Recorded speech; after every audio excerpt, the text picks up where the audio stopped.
A triple kill, but Soda Finn, he'll deny the plant. He sees 2 more kills. Oh my god! Soda Finn will find more! Where's Miracle? He's trying to come upstairs, but Crafty will get the ace. He'll get the plant. He'll do it all. Device, mission shots. He's gonna have to go for the front. Oh, He pushes Dylan! on through. Dylan is better. Round 2, and there's another as Tyrant is finished off, and they all line up for phone.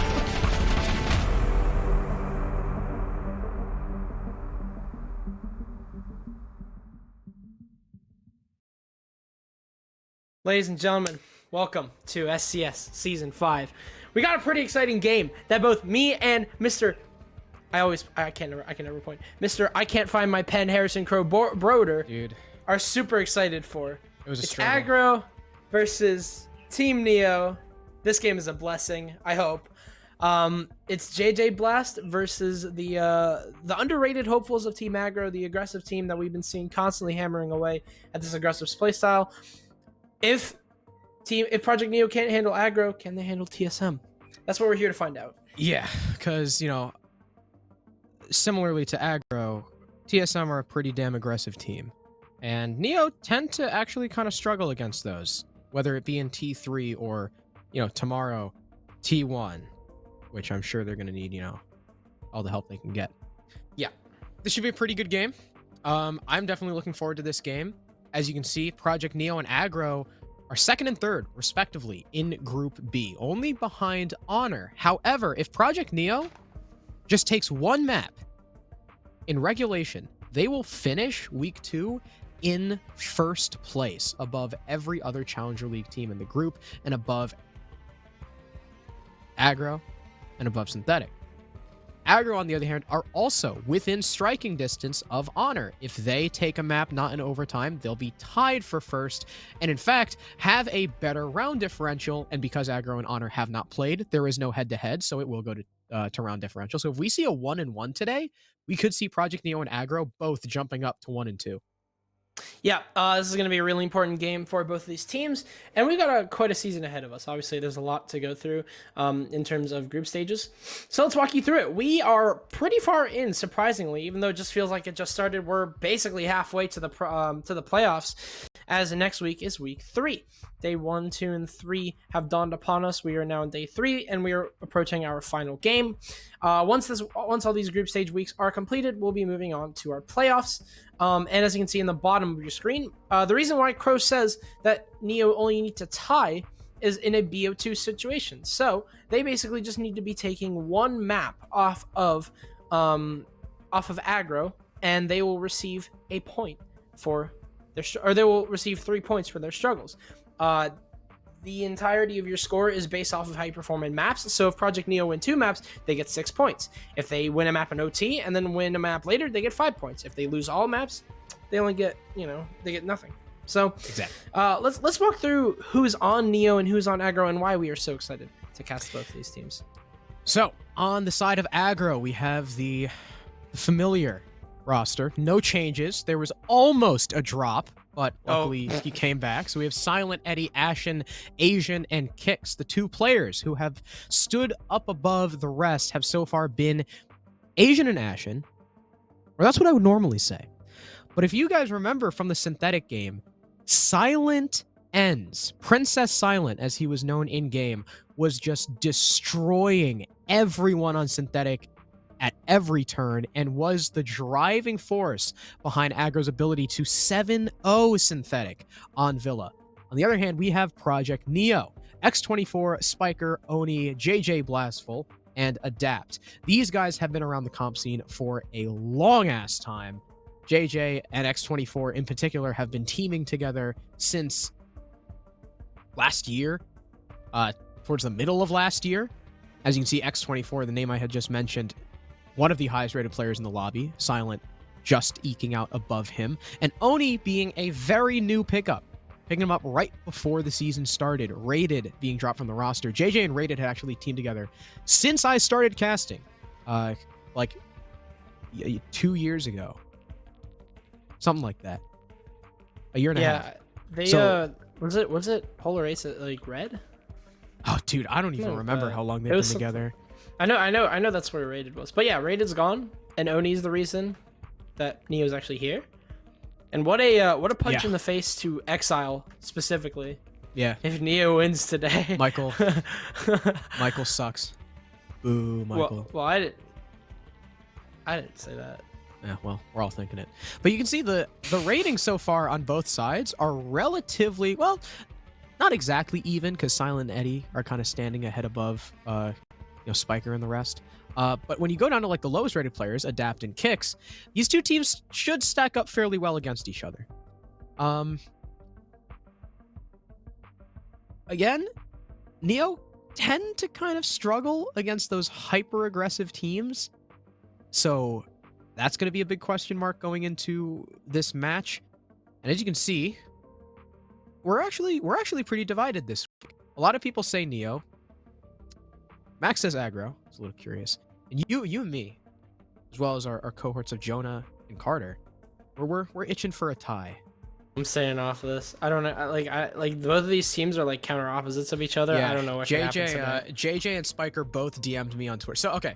So last week, when Neo 2-0'd Vale, and it said under my little prediction thing, it said I had voted for Vale. That's when Pride was still in. And I told Firme, I was like, hey, change it to tie. I mean, Neo ended up 2-0'ing. But, JJ and Spiker and Logan were not happy about that. And they DM'd me on Twitter, and they were like, if we don't see that Neo icon under your name, we're gonna have some problems. And I was like, all right. Well, you know what? Listen, Frick you. I voted tie. JJ said that was good enough. But if you look at the community poll, it's actually in the favor of Aggro, the new Gunners. That's a little bit curious. I definitely think it's going to be a tie, though, considering our map selection. Guess what, guys? It's Villa again. Coastline is interesting, and Neo have been the ones to choose it. So That's we talk definitely about we talk about how Neo is that strategic team. We talk about how they are all about crossfires. Yeah, you get crossfires on Coastline, but then you get like one of the most aggressive maps in trade-off. So I don't know if this is, the smartest pick from Neo, but then again, who knows? I mean, we don't know. They could have some weird strategy cooked up, but yeah. Seeing Project Neo on Coastline is just completely against their playstyle, and honestly, seeing Aggro on Villa is also completely against their playstyle. So, but they did win on Villa 7-0 against Synthetic. So yeah. Who knows? Hopefully Neo have a better showing, but yeah, Neo picking Coastline is really the dark horse for me. JJ has hated that map for so long. He hates Coast. I think Coast is probably his least favorite map. So I'm wondering if, like, maybe Fame has something cooked up. He and Sipcap have been doing the support staff work, and we'll see something new from Neo, because Coastline still, hasn't been completely figured out. Definitely not to the extent that maps like Consulate and Clubhouse have. I think Coastline still has some room for, crazy stuff just because of the way the map plays out. So I'm really excited to get into that. And of course, Villa, normally Villa's kind of a sleeper, but after seeing Aggro completely dominate on it, and knowing also Neo's history as a pretty decent Villa team, again, I think this match might, a bold claim, I think it might rival Aerial Gatekeepers in terms of hype. It's a pretty hype game. I think, like, face value, me and you looked at it and was like, I want that.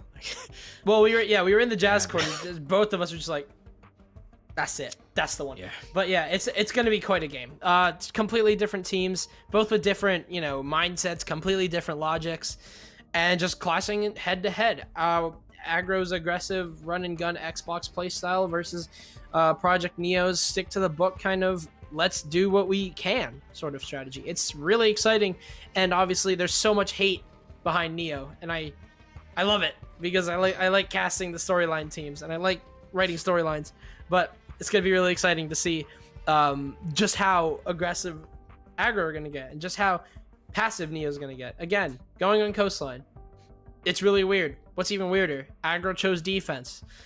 This is going to be an interesting start, and I think that this entire start basically is determined. Like, this entire start basically, like, just determines the entire series, because this is just not what you see usually.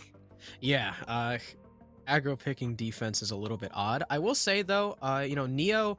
So a lot of the criticism of Neo is that they were a very slow team, sometimes too slow. They get in their own heads, the strat wouldn't pan out as well as they would have hoped, and they just kind of hold angles until they're forced to push in, and sometimes they'd win the fights, sometimes they don't. They drop Rated and pick up Oni. If you all remember Oni from SCS Season 4, he was the star entry of Pride. So I wonder if, taking out a player like Rated, who was a very passive player, he tended to be kind of like towards the back line, replacing him with someone who has gone from being an Ash Jaeger main to now your Sledge, now your Soft Breach. I wonder if that's shaken up Neo's playstyle just a little bit. Maybe they're a little bit more comfortable moving into those gunfights, because Rated, well, a pretty smart player and a patient player, not always known for his immense gun skill, which is something that Oni does bring to the table. So I'm thinking we're going to see a pretty, not necessarily new Neo, but a little bit different. At least I hope, because otherwise, a team like Aggro, who is very aggro, and also just ranked warlords, taking them to Coastline, you've got to have something prepared. You sacrifice a lot whenever you take a team to Coastline. Yeah, I mean, have you seen the Aggro guys in ranked? You're just like, I don't want to. You just don't. Oh wait, didn't Michael and Gavin play against them and get 4-0'd?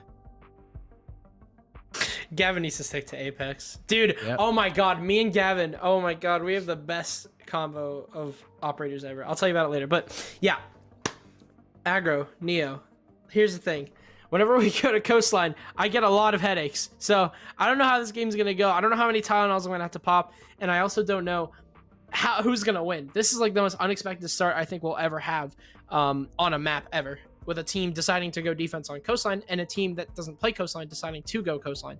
This could be that fame.ob strat that got him dropped. Like, who knows what happens at this point? There's a lot on the line on this game. And to put that, you know, to put all of week 2's progress on the line into one Coastline game, I mean, that's quite a gamble. But we're going to be hopping into our game here very shortly. Aggro, Neo, Asian versus JJ. I mean, this is going to be quite the interesting series. Let's see if Aggro can keep their attitudes up, because that is one thing that we've been hearing a lot about from Twitter. They've got some infighting, but enough of that. We don't know enough. We'll just have to hop in. What we've heard is that, like, they'll fight and then someone leaves the team in a fit of rage, and then the next day they're like, all right, guys, let's get back. And then they're just friends again. So I mean, you know, sure, there's inner turmoil, but as long as they're able to clean it up afterwards, then hell, you know, keep doing what you're doing. In my mind, this is going to be Silent, Asian, and Ashen versus Spiker, Oni, and X24. Whichever has more of those 3 players show up is likely going to be the victor of the game. First ban will be Ace from Aggro, Silence main, and also an operator that JJ frequents. If there's any hard breacher you're going to take on Coastline, it's going to be him or the Hibana. It's pretty flexible between the two. At least it tends to be, just because, you know, they're both ranged hard breachers and you're only going to be using it in like one spot.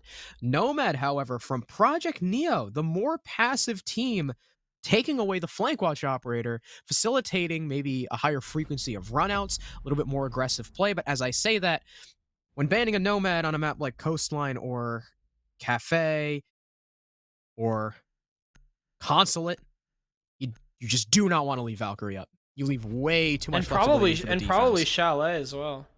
Actually yeah, definitely Chalet. That's a great point. With how aggressive Chalet seems to be, with how horizontal it is, I expect we'll see, you know, plenty of Nomad and Valkyrie bans on that map too. Mira being the last one.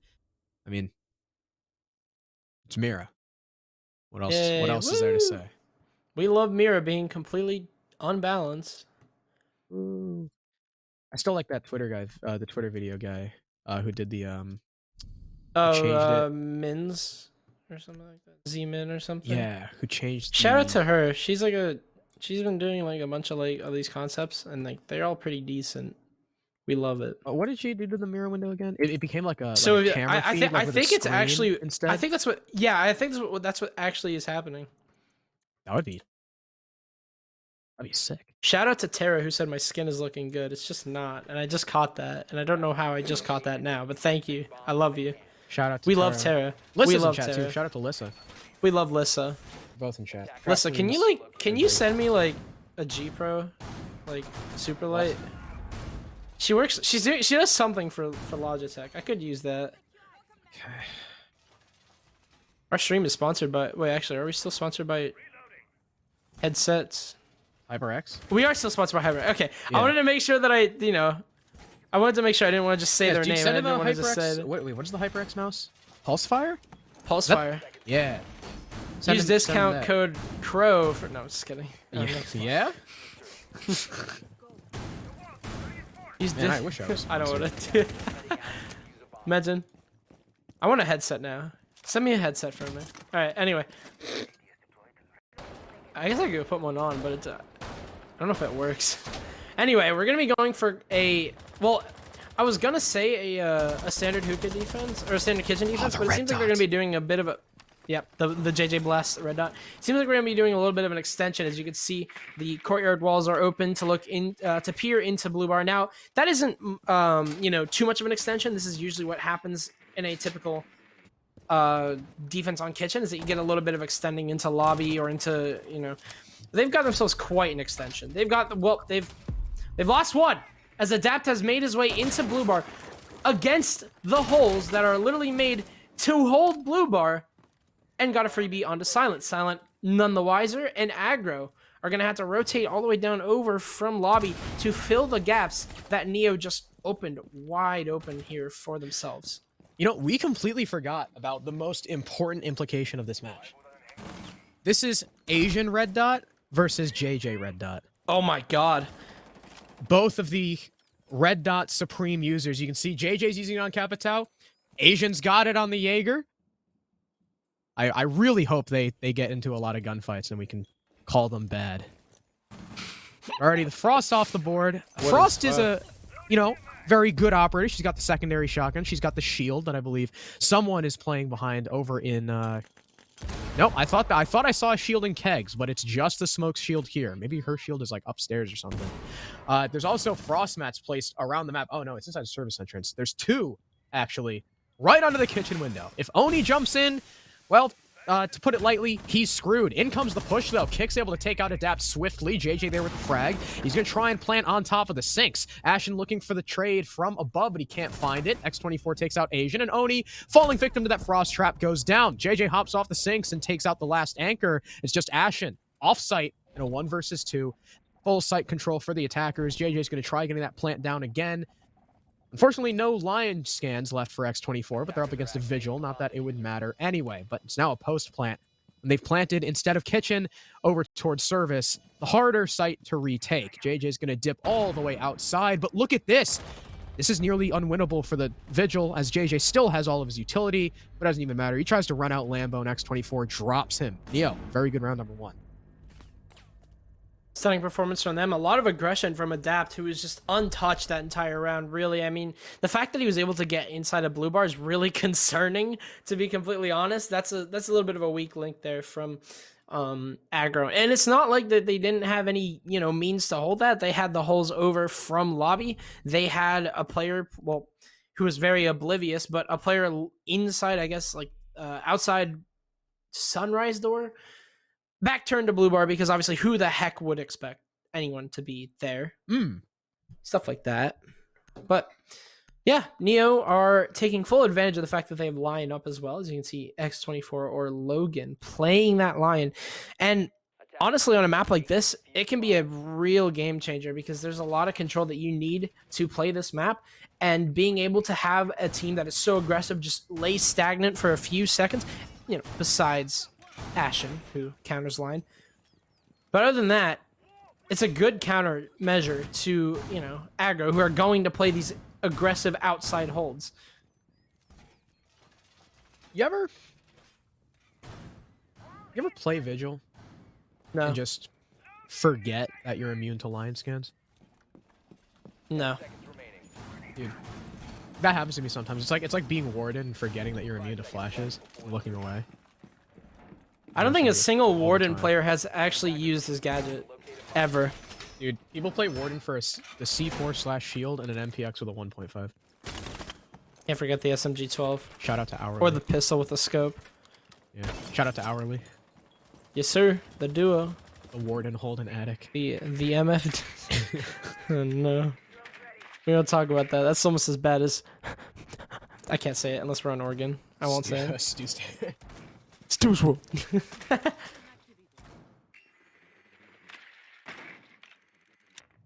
This Unagi don is really good.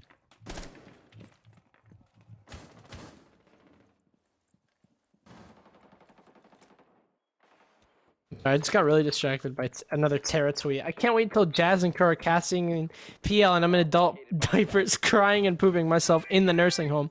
Amazing. What? I don't think you are that old, and I don't think I am that... Well, I guess... How old is Terra? Like 32? I'm like 17. Wow! I'm kidding. We love Terra. I actually don't know how old Terra is. I think we're about the same age. She's probably only a couple years older than me. Yeah, no, she's not that old. Yeah. I was just kidding. I forgot to... I don't have time to eat, so I'm currently eating $80 worth of sushi and assorted Japanese foods. Here comes again. Early push from Adapt. Already the shield going down from kicks, and the gas canister will respond, making sure that Adapt can't just destroy the utility and then push in like he did last time. Aggro have a very similar hold going on. You've got Ashen and Asian upstairs holding the 90 hall and into luggage. Malusi with a very slim angle challenging X24 inside of security, and X24 will take the brunt of the damage. Eddie looks like he wants to push further, but they'll start to back off, and JJ actually made his way in. Wow. He's just planting. He's just planting right by the kitchen counters. And there's perfect cover from Adapt. He gets 2. Incredible play from the Zofia. I don't know how JJ and company were able to get in, but now it's a post plant as it's a 2 for the price of 1. Spiker goes down, but look at how much you've accomplished after the attack. X24 inside of blue bar does get cut down from the Cool Vibe stairs and finished off from below in those footholes, and JJ gets taken out as well. Now it's a man advantage for Aggro, but Oni he now has upstairs control. He can look at the diffuser from above. He's going to see the player start to go for it. That's an easy kill onto Asian, and Adapt gets his third. It's just Ashen. He's upstairs searching for the sledge, but he doesn't check the bookcase. And Project Neo, again, are able to plant for free into kitchen and take round number 2. Neo have very powerful post plants, and whenever they can get an execute down as easily as they literally just did, that is absolutely shocking. I really don't know how he got in with 5 men alive on the side of Aggro, but I guess that's the price you pay whenever you don't rotate in time off of a 5-man offsite hold. I guess it was 3-man offsite hold, but still, just the fact that they were able to get in. I mean, first of all, Adapt, the man with the extremely loud parrot, absolutely amazing coverage from him. Understated, won the entire round basically. Oni above as well, just completely making that really just smart rotate.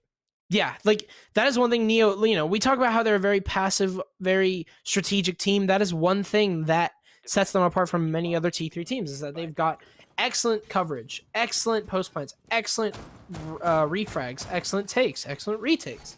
They've got it all when it comes to positioning. It's just whenever you lose a player, that's whenever things get a little bit interesting. Because Neo, they kind of crumble whenever they lose a player on that take, because they depend on themselves. They depend on each other. So if one player dies in a position that he's holding, you lose a key piece to a push or, to a hold. So got to be careful if you are Neo. With this passive playstyle comes the fact that Aggro are just, free to aggress. But 2 rounds so far, it's been looking really good for them. They've been looking dominant. Saw the guy you banned in chat. I hate it.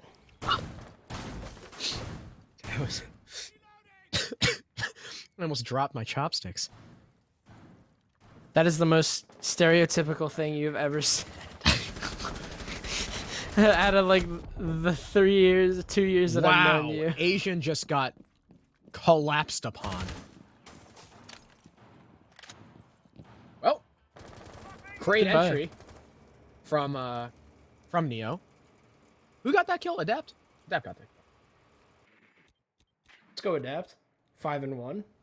Looking pretty good. He's been very aggressive. And to be quite honest with you, it's working out. It's a complete, opposite to what Neo usually are. But with bringing on Oni and Adapt, you bring in obviously a very young player, and you bring in a very aggressive, very gunfire kind of player, kind of just like that fragging style that is so aggressive. You mesh them together with a team that has a lot of positioning sort of play style and has a lot of crossfires and stuff like that. It's an interesting mesh, to say the least. Sometimes it doesn't work, but right now 2 rounds has been working for Neo. Ashen's gonna be forced to rotate out here. He's trapped underneath unless he rotates all the way over to Cool Vibes, and even then he's gonna be met with a little bit more resistance. Minute 20 left. Aggro, they have just been pushed constantly. Not a single second of breathing room. X24 has just barely missed the smoke rotating in. That's actually a Maestro. Silent and Kicks each will get a kill, but Oni will take down the Maestro that got aggressive. Adapt will get his second, but it's a refrag here from Eddie. 2 versus 2. Oni's all alone here inside Aqua as X24 is playing on that hookah window, now on the hookah door. So Aggro and Neo are both split up. It's going to come down to 2 1v1 gunfights that really determine how this round goes, but Oni's going to start to collapse on top of Aggro. Eddie's the only player on site. Ashen doesn't have a lot of options. Obviously, his hatch is open, so there's a lot of places that Neo can come from. It's coming up Cool Vibes. Eddie has Diffuser. no clue. Also in hand, Oni will take down Eddie. And now Ashen's the only man, and he's off site. He'll take down Oni, but he's got a Blackbeard! Ooh! Oh, but he does it anyway! Takes down the body shots there, and that works out, I guess. Not really too much of a body shot player, as you shouldn't be in comp, but against a Blackbeard, just rip apart his guts. Not in the sexual way. Round goes to Aggro, their first round so far. What if I want to do it the other way? Oh.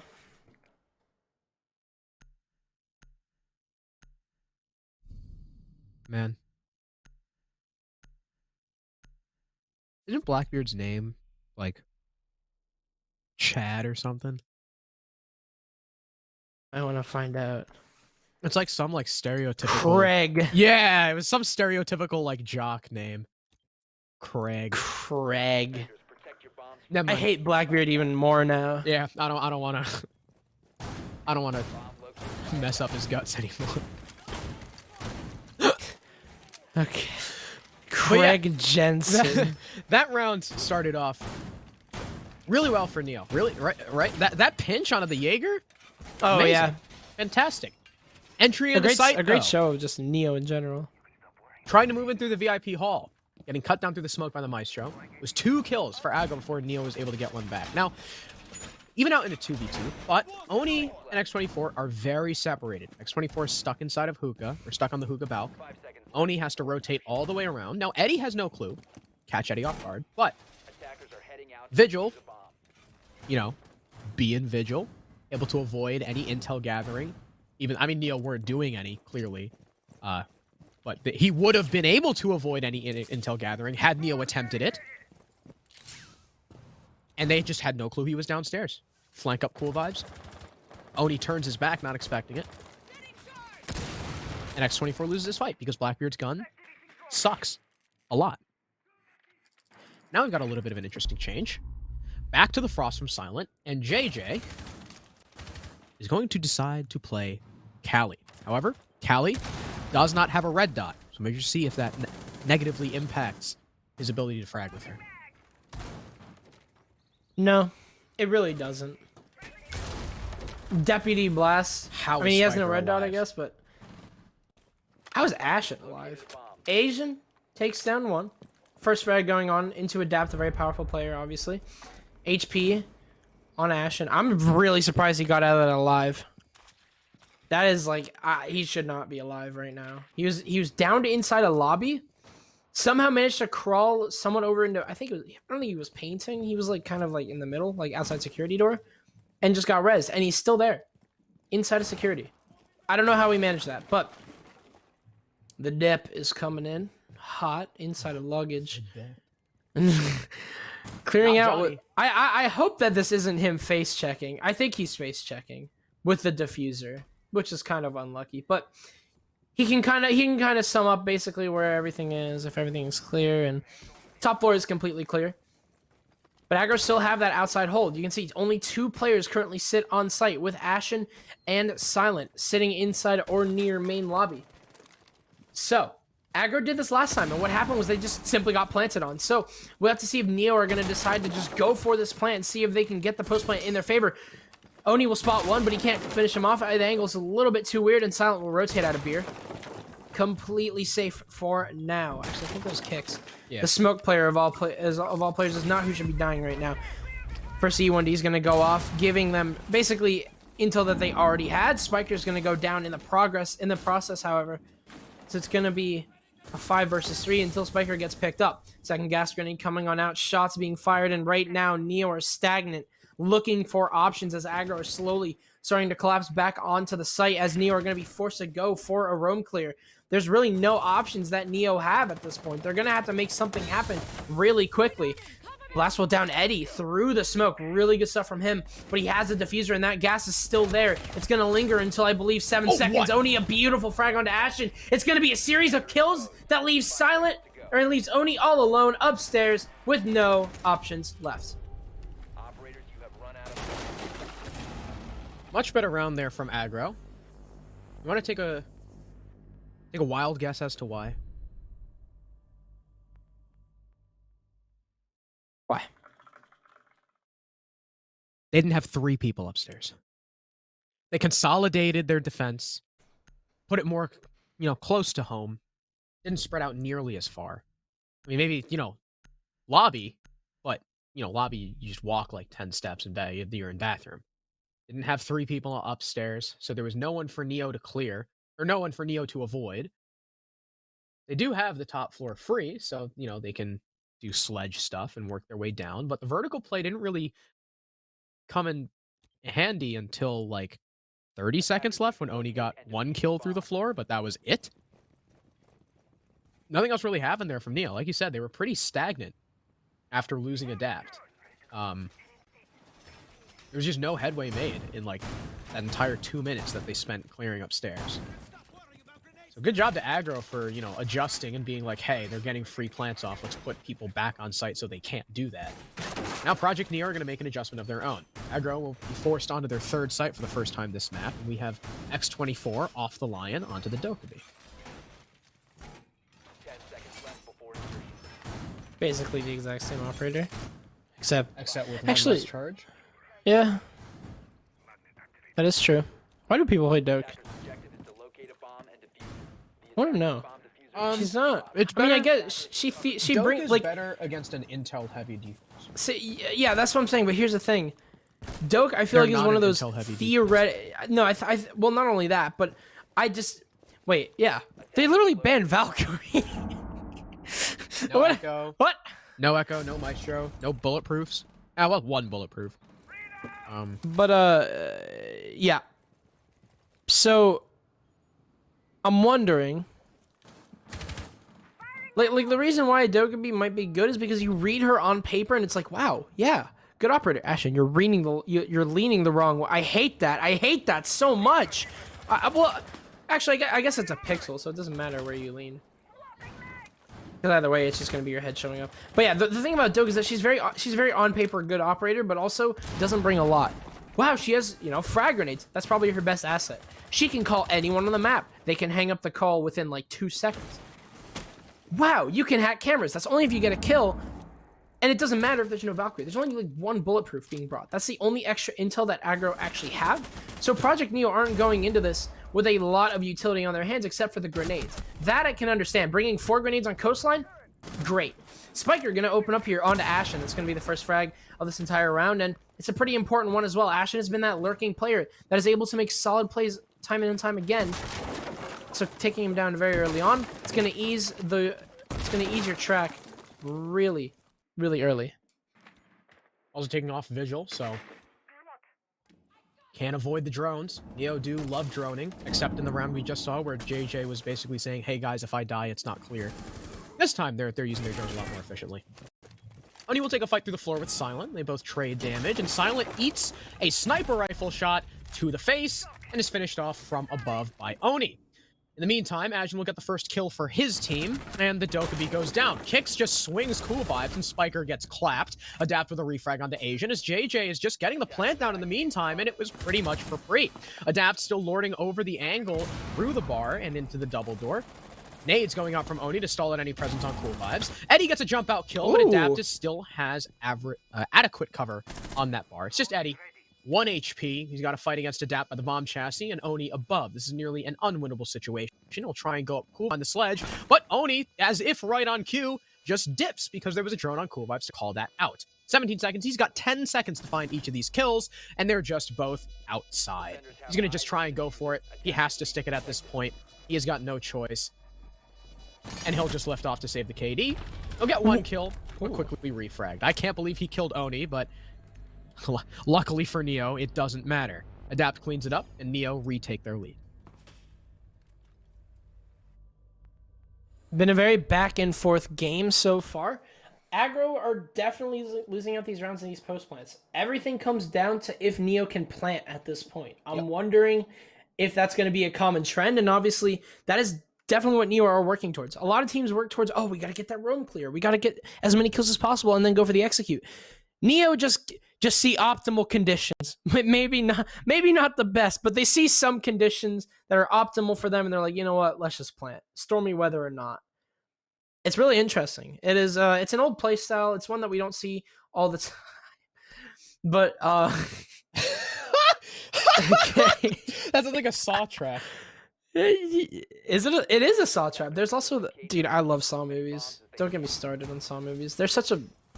They're weird, obviously, but like the storyline is so good. I'm not into like gore movies and stuff like Saw that. storyline is really. But good. yeah. So Are you talking about like? I asked past from a the specific first movie. It's still good. Is that the claim you're making? Okay, well, hold on. So, I asked Fermi specifically to pull up the round history graphic, and you know what I see, Crow, that you might see as well? Look at Project Neo's winning rounds. They won every single round off a post plant. That is what that briefcase means. Not off of their. What's handy dandy is that Ferme is not, you know, a moron, and he doesn't make it so like the briefcase is there if they win the round off of the diffuse timer running out. No, they just win the round if it's a post plant, and then the briefcase shows up, which is great, by the way. I love that because it gauges a lot more intel. But yeah, Neo have won every single round off of their post plant. Any other time has run out. That is when Oni was stuck upstairs, or all of them had died. They are a post plant team, and obviously a playstyle like that is very rare. It's also very risky, and it costs a lot of time. So Neo, they're going to try and make it work. They've got 3 rounds ahead, obviously. They've guaranteed a tie on Coastline attack. Can they get a 4-2, which is going to be absolutely excellent? We'll have to wait and see. Asian. Still on a red dot. Red, yeah, I was going to say red dot in hand. Oh, Looking to get an got. opening play, but... Okay. Looking to get a play. Wow. Smoke just ran out of ammo. Smoke just ran out of ammo and pulled a stern ab. Out of mags! Out of ammo! In it, bruv. Out of ammo! I'm Beans on out toast. of bloody shells. And happy birthday, Sternab. We love Sternab. Shout out James Sternab. I love Sterny. James Sternberg. Parkinson. I love Sternab. Oh, so you know what else we're talking about for Neo? The fact that, you know, yeah, they've won all their rounds off plants, but they've lost their rounds because they, like, either lose a key opening pick or can't do exactly what they want to do. Like, how many times have we seen, like, in both the rounds that Aggro has won, it's because they've thrown a wrench into Neo's plans during the execute, and Neo can't recover. So far, the theme of this match seems to be, if Aggro let Neo do what Neo wants to do, Neo obviously win the round. Asian makes a pretty aggressive play, and he takes out Oni. No more sledge, no more nades, but he's instantly refragged by the likes of Adapt, pushing through luggage. So we're still at an even man count, no advantage for anyone just yet.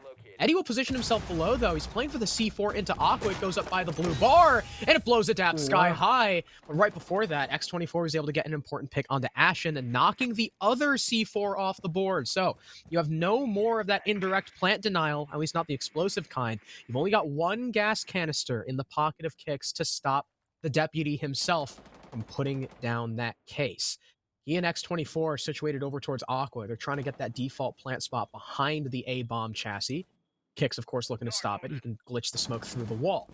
It's going to be up to Silent to protect him. As you can see, Spiker ready and waiting over inside of VIP. But there's the push. The Maestro sacrifices the position to get on his cams, and thus they lose the smoke. Silent goes down as well. It's just Eddie. He gets one. Can he find JJ? The hip-fire drop shot finds it. The 2v1 from Eddie. It looked like it was going to go Neo's way as Spiker times his push perfectly. But the Malusi's there for the triple kill, and Aggro saved the half.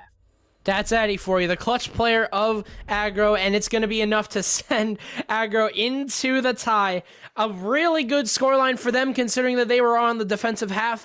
And Project Neo, they're looking for this aggressive playstyle. This, oh, let's get the plants down as much as possible. We said it's a risky playstyle, and those risks all came together there. Eddie picks up 4 that entire round, looks absolutely stunning while he does it, and Project Neo are forced to go on the back burner, 3-3, moving into defense on a map that they have not played in a very long time. This is going to be a really interesting half to see just how this game goes. But it's going to be typical hookah billiards, first sight, as usual. Lion in play almost 100% of the time. Let's see what happens. You know, I do not remember the last time Neo played Coastline. Not even as Valkyrie. I can't remember. Like, yeah, I can remember the point. last time Ariel played Coastline before playing it in SCS. I can remember the last time Team Nobu played Coastline. I can't remember the last time JJ did. It's gotta be like, it had to have been in like ESA or something, right? Because they definitely didn't play it in EPS. Attackers are moving to defuse a bomb. Dude, we're gonna go back in ESA's history. It's just probably just some like 7-1 against the Powerhouse roster before they disbanded. Are you calling out the Powerhouse roster? Seal, Blue, not loading? I was talking to Blue. They How knew about they those sucked. guys. Oh. I met those guys at Raleigh. Very nice dudes. Blue Very is humble. actually Blue is an admin for CCS now. Really? Yeah, That's I was nice. talking to, I was during the CCS season, I was talking to him in the team speak, and I was like his name was Blue, and he was like, "Are you the crow that started in ESA?" And I was like, "Yeah." And he's like, "Oh, you casted me." And I was like, "Wait, Blue, like Powerhouse Blue?" And he's like, "Yeah." That was wild. Yeah, he admins for CCS now. It's nice seeing Blue still in the scene. Yeah. Great guy. Oh, silence on Blackbeard. He's Blackbeard. This one's for Cassie. You know what's definitely interesting. So aggro. So let's take Neo's attacks, right? It was always Ashe, Zoph, Capitao, Sledge, and then X24 would switch between Lion, you played Blackbeard once, Dokkaebi, stuff like that. Aggro are taking the Ashe and the Zoph, but they're substituting the Nomad out because she's meant for the gridlock. They're taking the Lion and the Blackbeard. No Sledge, no Capitao, no nothing. An early plant attempt from Eddie, very early in fact. We're still at a minute and a half on the board, and there's been no opening picks. And as I say that, Caster's Curse right on cue. X24 just runs out the hookah door and kills the Blackbeard. Good. Blackbeard is bad. Asian does get the refrag, though, on the Spiker, but that's not nearly as important. Adapt trying to wade his way through the track stingers. He'll alert Asian of his presence. Asian is prone right behind the doorway. He is low HP, so if Adapt can get the flick off before Asian kills him, this should be an easy kill for the Mozzie. We'll just pre-fire and run away for now as Ashen drops to help out his teammate, and Zofia gets the kill. No more C4 presence from below. It's just Oni on site, heading into the last 50 seconds. Aggro lead by one man, but the time is low, and the utility is also low for Neo. I just noticed JJ's out of gas canisters. He'll put out the last one. It'll deal a lot of damage to Eddie, but now they're completely out, save for that C4. If Eddie can just avoid that, and Kicks can cover the swings, this should be a successful plant attempt from Aggro. Asian will take down X24. C4 is going to get ripped, and that's going to land right on top of Eddie, but Kicks has something to say about it. Both Kicks and Ashen, but it's a swing wide. Ashen takes down his second. Blast loses that one, making a third here for Ashen as he takes down Eddie. Kicks is also down here, so they're going to have to recover him. Maybe Ashen going to go for the 4K on his own teammate, and Oni. He's got quite a winnable situation with that gridlock being down. But obviously no C4, he's going to have to do it all with a 16-round mag, make it 17. Ashen concussing, knows that the mute is there as well with drone intel. He's gotten himself inside of... It's basically all just a lost attempt here as he is pinched in between a rock and a hard place. He's got one luggage and he's got one inside of hookah. And it'll be Ashen to pick up 4 kills if you count one of those teammates.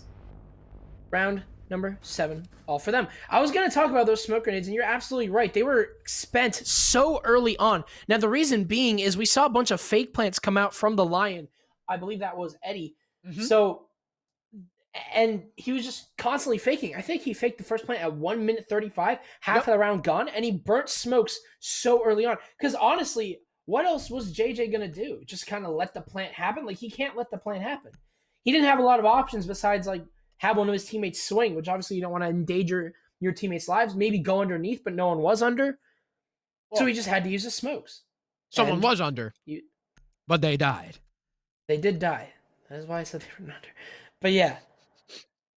So he had no options. He was limited. Just decided to smoke off. And obviously it costed him, I think, 2 early on. Actually, there were 2 people under. And they both died. Someone said silent on BB. It's raps. Wait until you find out he just gets shredded halfway through around. Loser.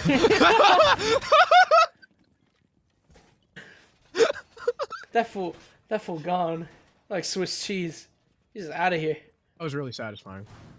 It was. Just hearing the glass break and just seeing him hearing dead. Blackbeard glass break is so except for when you break it and then die because he just absorbs the headshot. Then it's annoying. Watching it though, watching it is great.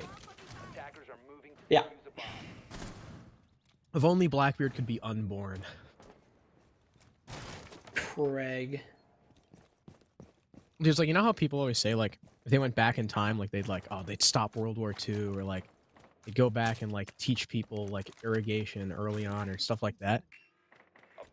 I would just go back in time and tell Ubisoft that Blackbeard's a bad idea. I don't think anyone That's what I goes would back in do. time and goes, "Yeah, you guys should do irrigation." Yeah, They just yeah, they leave. do. No, man, I would. Yeah, they do. No, I would. I would just unfat myself. That's all I would do. I'll give And then I go aqueducts. back. I'll give aqueducts to the Assyrians. It'll be great. Who invented the aqueduct? It was Rome, right? There's the Romans. They were like really famous for that. I know my history. I know you're surprised. They have the Asian? yellow thing. Oh! Well. Was it the Mesopotamians? Oni I don't know. just Case had is no gonna- clue. No! Okay. He got a kill with the Blackbeard! He's on 1 HP, however. He's about to get parted like the Red Sea if he isn't careful. So, yeah, that's another history. There you go. I'm getting my history Moses done. moment. Ashton's gonna take down Deputy Blast. It's all collapsing here. That's Smoke. Wild Smoke. What are you doing? 5 versus 2.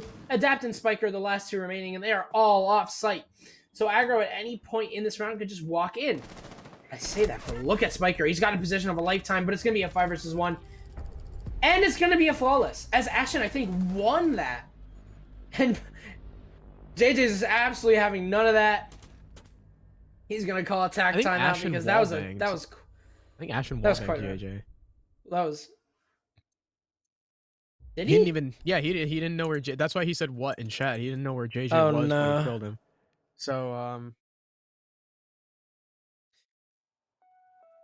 well, Neo, despite picking this map, haven't looked great so far. They took the first 2 rounds by storm, lost the next 2, tied up the half 3-3. Since the half swap, they have not been able to make defense work. At all. Just hasn't worked. Aggro, like, it's not even aggro with, like, really good pinches and, like, super strategic positioning and play like we had from Neo. They're just killing. They're just killing people. And that's why Neo tends to struggle with those super aggressive gunfight heavy teams. They get too caught up in the strat, get caught with their pants down, don't have their guns up, whatever.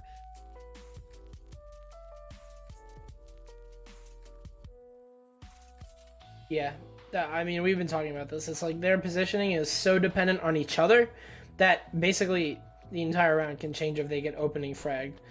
So that's exactly what we saw happen. We saw Silent, bless his heart, but not really, get a kill on Blackbeard, and everything just kind of crumbled. So, question is, what's on the docket here for Neo? They're down 2 rounds. They're on a very unfavorable side. They've got defense, aggressiveness from Aggro. You got to keep that in mind. That is going to be a repeat thing that we are going to say over and over again. Aggressiveness from Aggro. And it's been working out really well for them on this attack. Obviously, it's the only place you can be really aggressive, and it works out. Early post plant or early plants, early plant attempts, early executes, all that. And Neo, they like playing structured teams. You know, they aren't going to be so prepared for this. I also just noticed that my unagi don came with seaweed salad. I'm getting sushi tomorrow, actually. Why? You mean why? Because I feel like it. Has sushi because Jacob paid for it. Jacob paid for your sushi? Yeah, I went to IKEA for him.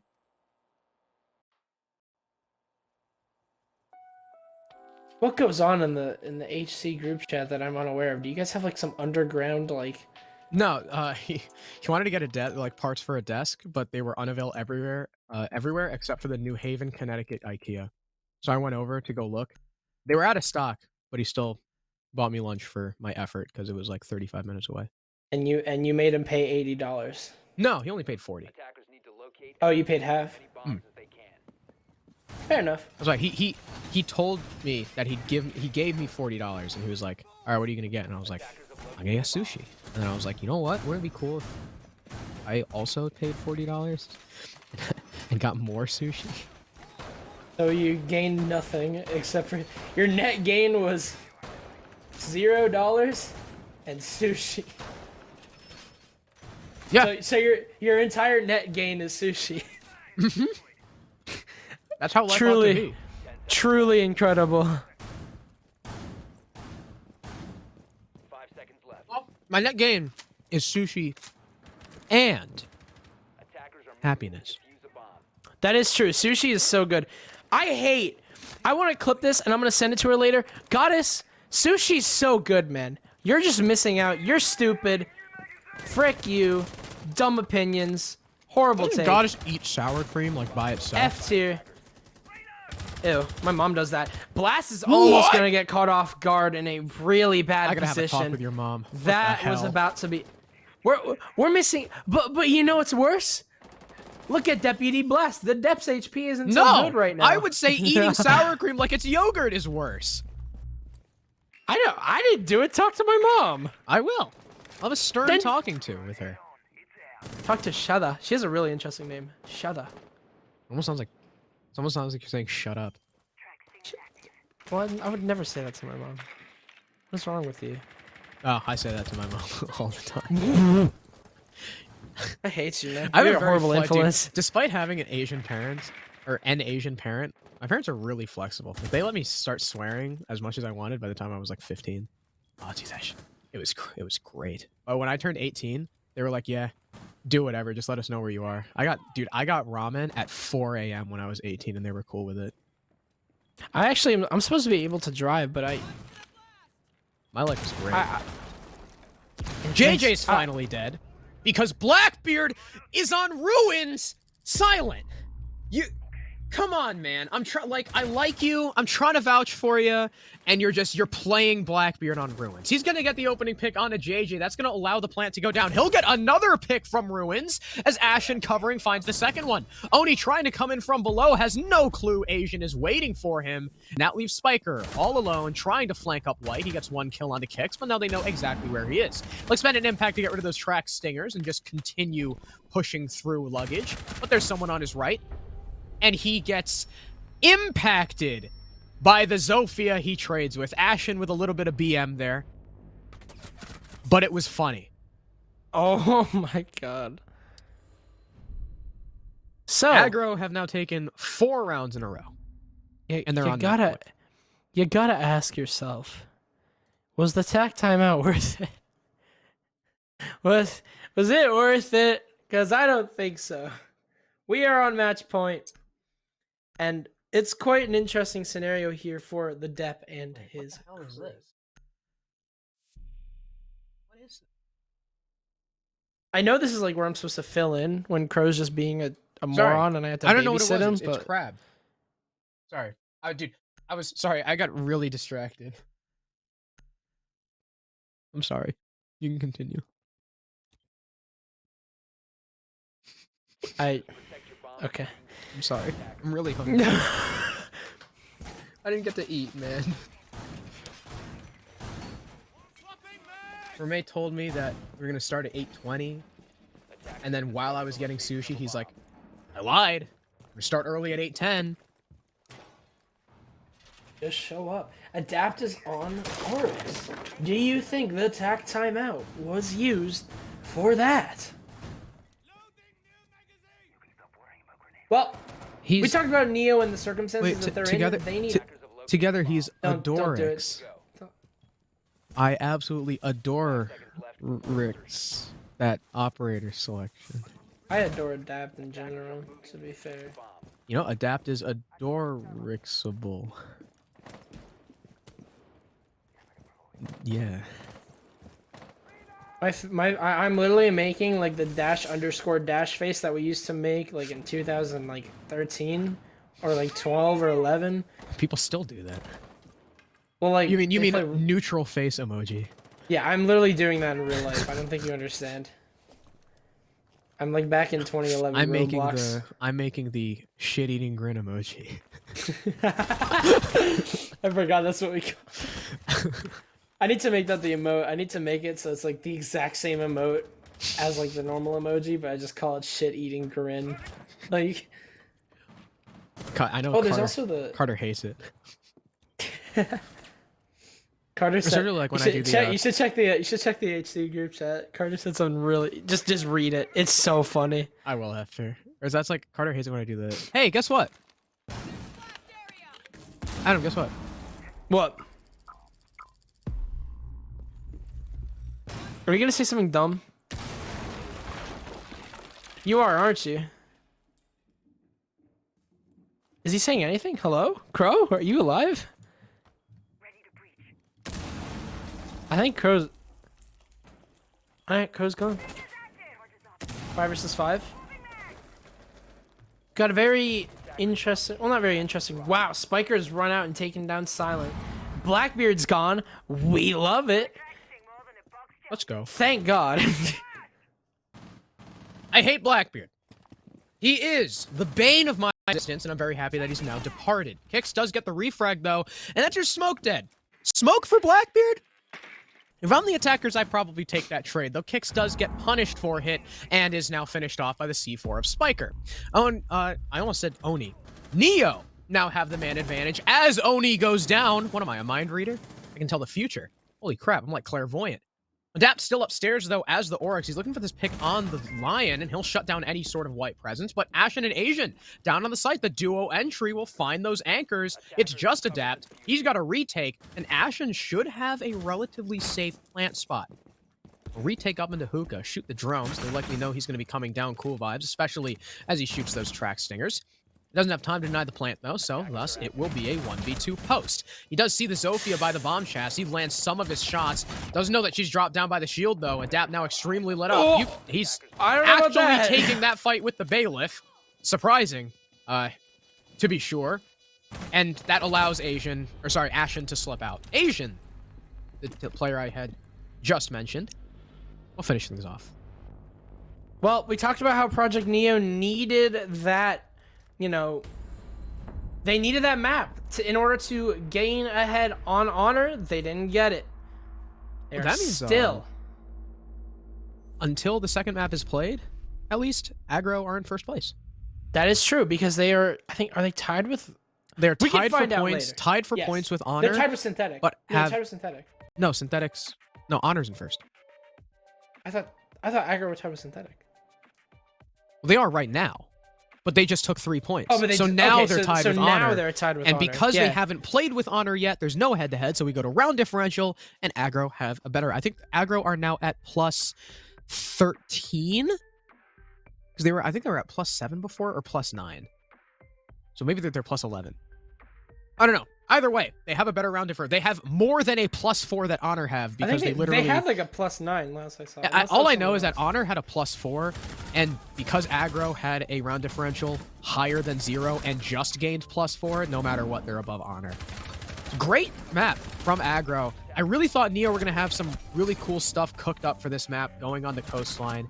They had some really interesting pushes during the first half, like especially with those early plants and stuff like that. But I mean, that's really all we saw. The rest of the map was just Aggro running roughshod over them, taking the gunfights and winning them all. And, you know, as much as we say Aggro are just ranked warlords who have found themselves in comp, that was pretty well structured. The way they were taking their fights, how confident they were. The drone work from Aggro was incredible as well. We saw how many players were just being spotted out by drones, like there was this drone in a corner, or someone was getting yellow pinged, and how many cutoffs Aggro had, like Asian playing downstairs by Hookah, or on the Hookah site every single round, was in blue bar, ready and waiting for those C4 players. He caught them out, I think, both rounds. They were defended. Aggro just... It looked like they were more ready for Coastline than Neo were, despite Neo being the ones who chose it. We talked about how interesting it was that Neo bet basically their entire map on Coastline, and look what happened. It's not the start that you want here for Neo, but they only need one more map in order to kind of charge against Aggro in this first place spot with Honor. So let's see if they can get it. It's been a very interesting Group B. Obviously, the CL team's not exactly performing outstandingly. Honor being the only CL team right now, I think, that is leading a group. Considering Mystic are on top of Group A. Look at the performance here from Ashen. Very powerful player. 13 and 6. Cost of... Look at the cost on the side of Aggro. 70, 80, 80, 80, 70. The only guy with a 50% cost was playing Blackbeard and Frost. Like, yeah, that's like what you expect from your Blackbeard Frost player. Everyone else, though, that is what you need. And, you know, we were talking about how earlier, you know, Silent and Eddie had been the ones that tore up the first game. This was Ashen and Asian's time to shine. It's Coastline. Your Zoph, Ash. Your Zoph, Vigil, Ash, Jaeger mains had better be the ones to turn up on this map of all of maps. Adapt doing his best on Neo's side, but when you're up against a team like Aggro, on a map like Coastline, with a playstyle like theirs, one player being positive is just not enough. Yeah, I mean, the thing about like Project Neo is that they're not exactly that frag-eccentric team. They're a team that relies a lot on playstyles that are very condensed, very together. That's not what happened. We saw them really fall apart on their defense. They didn't take a single round. So Neo, on the other hand, or Aggro on the other hand, the team that we thought were going to be extremely aggressive were very coordinated, pushed together, and just got aggressive kills. It was more it was really, they were really aggressive, but it was really calculated aggression. Yeah, that's the most important part. They weren't just swinging like chickens with their heads cut off. It was very purposeful and well positioned. I think like Asian and Ashen kind of charging in was balanced by Eddie and Silent kind of being that laid back sort of, I'm playing Blackbeard or I'm playing like secondary entry. I'm just gonna be ruins. Careful. Yeah, like. Oh, also this is the thing that I was saying. What the hell, dude? It's crab meat. Yeah, but sorry, sure. Congratulations to Aggro taking map number 1. We aren't done here just yet. Project Neo move on and hopefully take the next map here for their own sake if they can get themselves shot up into Group B and make Michael Exile of our Psalms very mad. That would be absolutely excellent. We'll be back with Villa, map number 2 between Aggro and Neo. It's been quite an exciting series, but a dominant charge ahead from Aggro. Good stuff from them. We'll be right back.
Welcome back.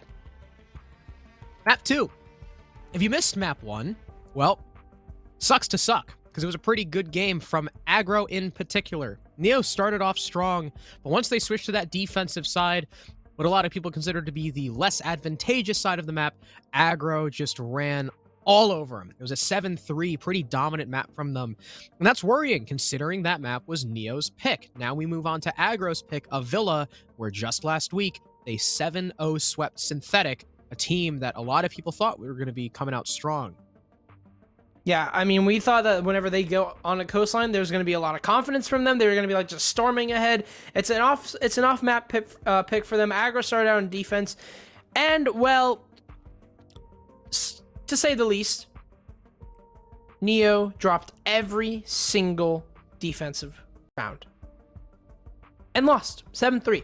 Now, going on to Villa, a lot more of a typical map. Neo have defense. That is the key. Neo have defense on Villa. Very structured map. A map that depends so much on map control, on positioning. It all comes down to this. I think, personally, that if Neo can't win their defensive half, we're in very dangerous waters for them. And if Neo can't win their defensive half and they don't win the map, our prediction rates suffer. Very heavily. So please, JJ, I beg of you, just lead your team to victory. Please, man. I need this. I really do. I did get wait, so Mystic 2-0'd Wichita Wolves, right? Yes, so we were both. So I did get that right. Let's go. Secured that. Great. But Villa, I mean, it's in terms of bans, nothing really changes on Villa. In terms of the map, pretty interesting map, pretty unique. Not in the fact that it is, you know, attacker sided or some crazy thing like that. It is basically the exact same. It's defender sided. But the thing about playstyle also changes because it is a map that comes down to a lot of positioning. It comes down to a lot of small little bits of 1v1 gunfights and aggression, but it also comes down to the all-around picture. So what I mean is you need to win your ones in order to get map control, and you kind of contribute to the bigger picture of map control as a whole, as a team. So you can kind of play aggressive or passive, but your best outcome is to play both. We've got a Very food for thought. So Thatcher, obviously, one key difference in the bans between Coastline and Villa is Thatcher. Right. But Nomad and Valkyrie. Valkyrie, a pretty common ban on Villa. Nomad, not so much. Because usually you'll see that that spot filled by a hard breacher. All 4 hard breachers are going to be up here for Villa. Villa already started to lean attacker sided before this meta came around. But this might be the kicker. We might have a pretty tough defensive half. Yeah. Ban out the Cade as well. So really, the only form of hard breach denial that benefits from the Thatcher ban is gone. Although, Aggro are only going to be taking one of those hard breachers. No Ace, no Maverick. We'll just have the Hibana, and instead they'll take the nades of Iana, not Sledge, double up in the Ash Zofia, and again, substituting that Nomad who's banned for the Gridlock picks. Something they did on Coastline. It's something that they used and executed with pretty well. Project Neo will start out on Dining Room Kitchen. This third, or typically what is considered the third site, has started to become the primary for a lot of teams. And see by the way they're playing it, they'll have a castle. They'll help facilitate probably that horizontal roam that they're setting up for, opening the hatches and trying to make their stake inside of living room. You got Oni, who'll likely play inside the site or living room, one of these bottom floor horizontal extensions, and play for that C4 with his team. Aggro will have free top floor control. That might be what Neo's playing for with all these C4s in pocket. Pulse is a very one-dimensional operator in the way that he functions. He makes a lot of sense, and, what we can see from that is that Oni is going to be playing downstairs inside a basement. He's going to use his sensor and hope that one of his 2 teammates with C4s can... What is this? Kix is quite literally too fat to fit in through that doorway, but they'll make it work. And it is going to be just a full-on rush here. A shotgun gets taken down, but Oni gets a refrag. I'm not sure what's going on here from Aggro. This is probably the most ranked style sort of push that I've ever seen in my entire life. Blast is going to push on in here. It's going to be a frag from Spiker. Eddie falls. Asian falls as well. And we're seeing that this isn't working out whatsoever. The pantry push is not going in their way, but Kix finds 2. Ooh. Oni and JJ fall, and a lot of pressure has been alleviated, but at the same time, this push is still all coming through one doorway. So, Project Neo really don't have to change positions here. They can stay and hold these angles because Aggro only have one option to push. They do have Habana, however, so they could open the wall, but that is also jammed. So, the push here for Aggro, quite simply, isn't looking like it's going to work out, as Spiker takes down a second. Project Neo they'll just take a freebie. Let's be honest with ourselves. Okay. That was an odd one. Yeah. So they had the plan was to have one guy go laundry. And well, the defense is like, holy crap! There's a guy in laundry. The rest of Aggro used that distraction to push pantry. Unfortunately, Ashen died before Aggro could push pantry. He kind of made the call a little bit too early. I don't know how he got that kill onto Adapt because Oni saw him. And Adapt just kind of like, either Oni didn't call it or Adapt didn't react to the call in time because he just kind of kept walking. So Ashen got a free kill, but immediately after that, JJ and China was like, hey, they're pantry. And all the guns turned in the direction of kitchen pantry, and everyone from Aggro died. Kicks made a great attempt. He got 2 kills to even us out, but the angle's being held by X24 and Spiker. That's just, you're just not going to be able to fight that. So, great job to Neo for not letting 4 people walk through one doorway, and good job to Spiker for killing 3 of them. He got 3 kills by shooting in a single doorway. Truly incredible. Ah, don't forget, he got 1 of those kills by blowing up said doorway. True. Even though he is, Mozzie. But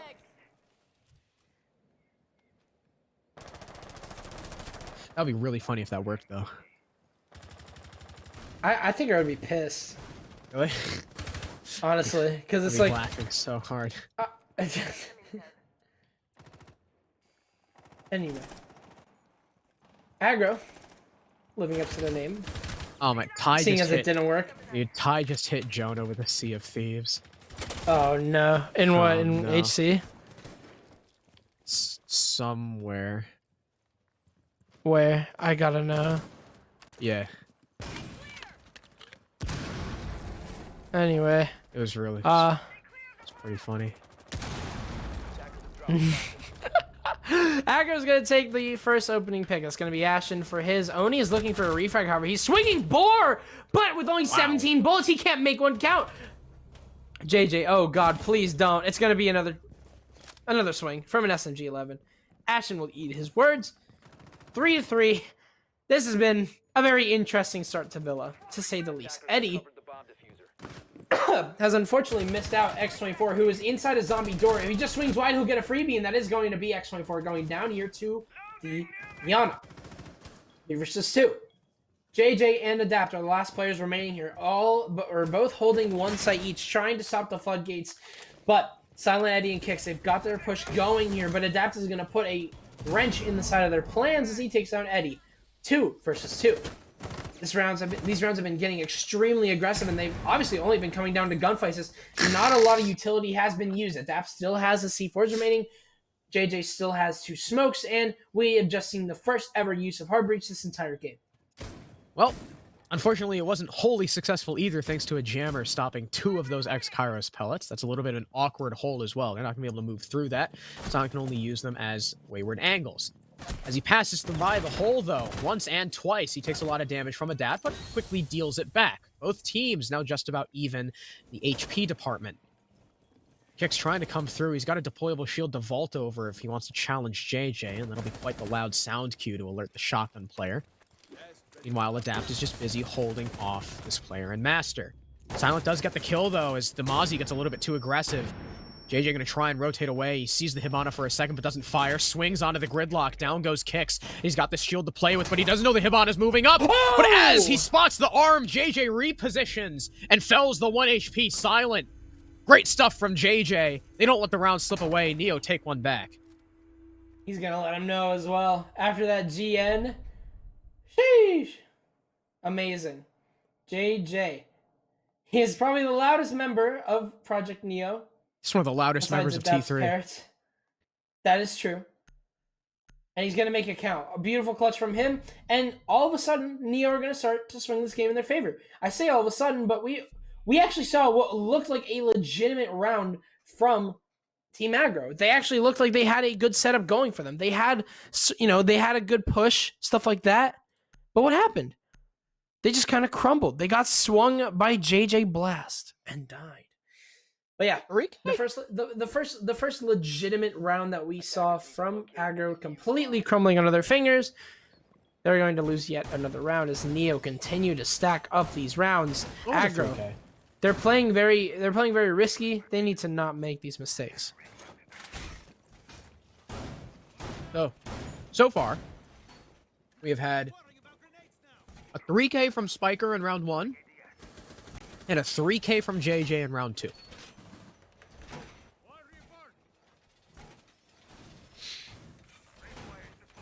Who gets the next 3K? Who gets the next 3K? Mm-hmm. We've had 2 in a row so far. Spiker, then JJ. Who gets the AVG 3K? You know what? I'm cheering for Kicks, the Gridlock Warrior. There's gonna be Kicks. Yeah. Did he get that big 2 in pantry to even up the score or even up the man count? It could I actually happen. thought that he had something going, but of course, Yeah, I did too.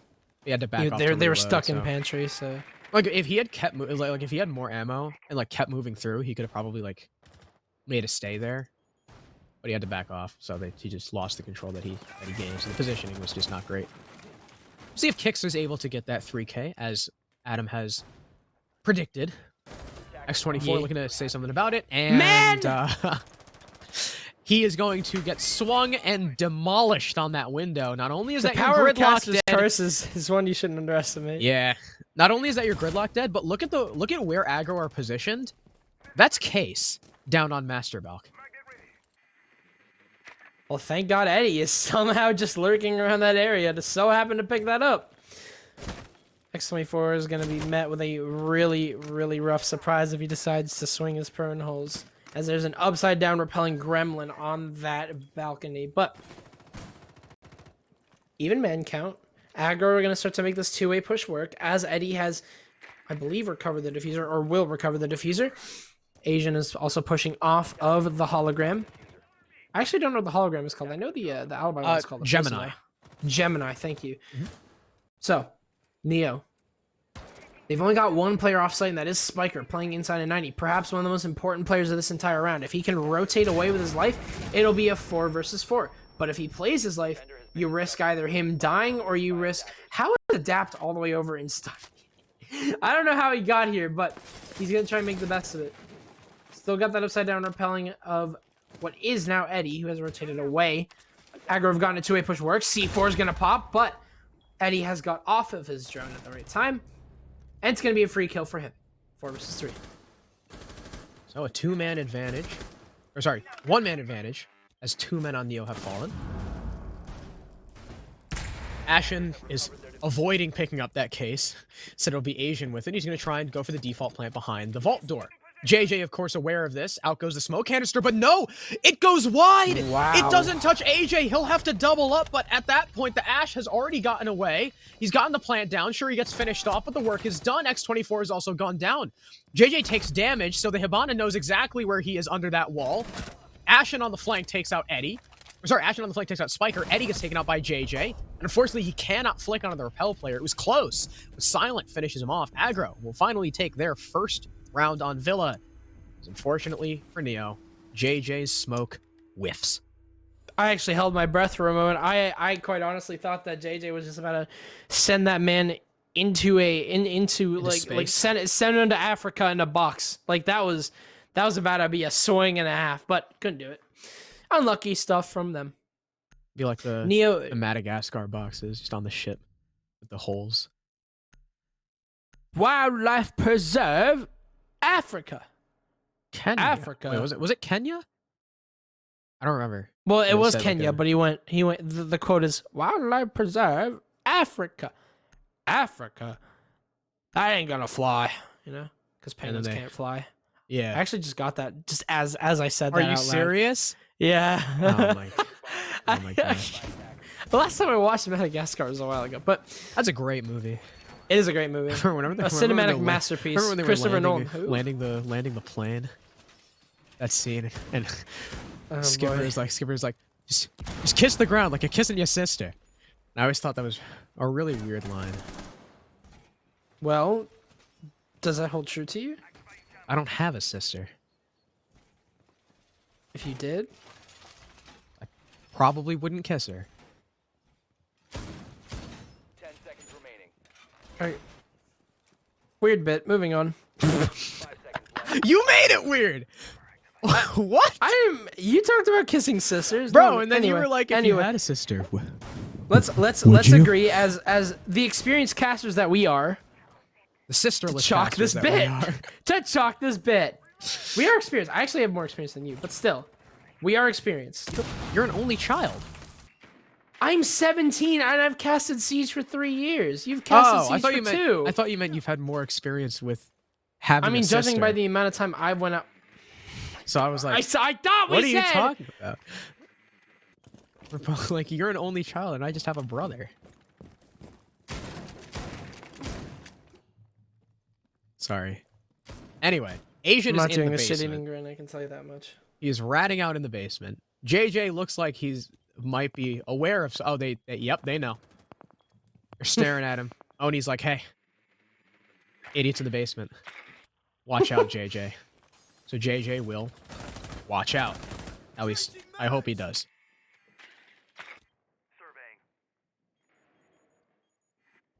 Yeah, JJ. Yeah, but Aggro gonna start to make their way over. They've got a castle barricade to deal with, and they've also got a Mazio Spiker, who does have a rotate out here. I think his hatch is open. Unfortunately, that nade is just gonna soar a little bit too far out, and that nade might have bounced too far away. That castle barricade, well, I was gonna say it might hold stern, but it will not. It's gonna be a 2 versus 5 now, however. Actually, sorry, 3 versus 4, as X24 and JJ each get a kill their own. Spiker is down, and Aggro. A little bit rough, but they'll get the start that they want. They'll drone out actually an unfortunate getaway plan here from JJ and Spiker, as Spiker is back up and alive. Silent will go into the basement, but to his dismay, it is completely empty. He also has a diffuser, so he's gonna have to be a little bit careful on how he chooses to approach this. Kix has also got a plan to get rid of JJ, but there's a lot of crossfires working against him. Silent's making his way up the whiskey stairs, but nothing has happened so far in that end. Silent will take down JJ, who tell me he wasn't dropping the hatch. I think he was trying to drop the hatch and get a different swing, but it won't work out as he walks right into the waiting hands of the Habana with the diffusers playing on the whiskey stairs. 3 versus 3, and it's going to be Asian gone as well. Eddie, a beautiful shot here onto Adapt, trying to make a play happen. He's cleared out Tetris, but has he? Oni's playing there, and he'll get the trade. 2 versus 2. X24 and Oni now going to start to make their way inside the site, and X24's got Silent. It's all up to Kix in a 1 versus 2. Rotating around to pantry stairs. Last time he was here, he got a double kill, but his location is going to be well known. Oni and X24 both playing each other's trades inside of Tetris. We've seen this exact scenario before on the first round here, but Kix has managed to make it way farther than he did last time, but he'll die to X24. Project Neo take round number 4. They're starting to make this one turn way into their favor. Really good horizontal hold in that round, making their stake in living room. Being able to get 2 opening picks onto the Ash and the Zelfie. Who died first, by the way? Asian or Ashen? Who'd JJ kill? Oh, that is a good question, actually.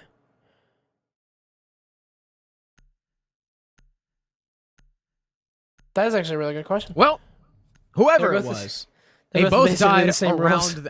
around the same time. So, first of all, you're now in a 5 versus 3. Aggro are scrambling now for control. They, Eddie and who is it? Eddie and someone else got a kill. Maybe it was Kix. Eddie and someone else got a kill. So we even out at 3-3. Great work. But once they try to actually transition to the bomb site, because of the way they were taking it, there was no upstairs pressure. no vertical to flush out any anchors. Neo just sat there in their spots, holding their angles and winning their fights. Big ups to Oni as well for shutting down that memo player of Eddie, who was able to take a one-man advantage, albeit short-lived. And from there, you know, just gridlock and pantry again. Neo already looking better than they did on Coast. On Coast, it was 2-2 and then 3-2. They did not lead by 2 rounds, except for in round number 2 at all during that map. So, already doing better. They are in their defensive half, though. Aggro have not really been taking advantage of the plethora of hard breaching capability that they have at their disposal, thanks to the bans. I don't really think that has, you know, too much to do with their lack of success, but maybe switching it up to that could help them find a more stable response. And so far, I mean, with the exception of 1 round, Neo's roams have been on point.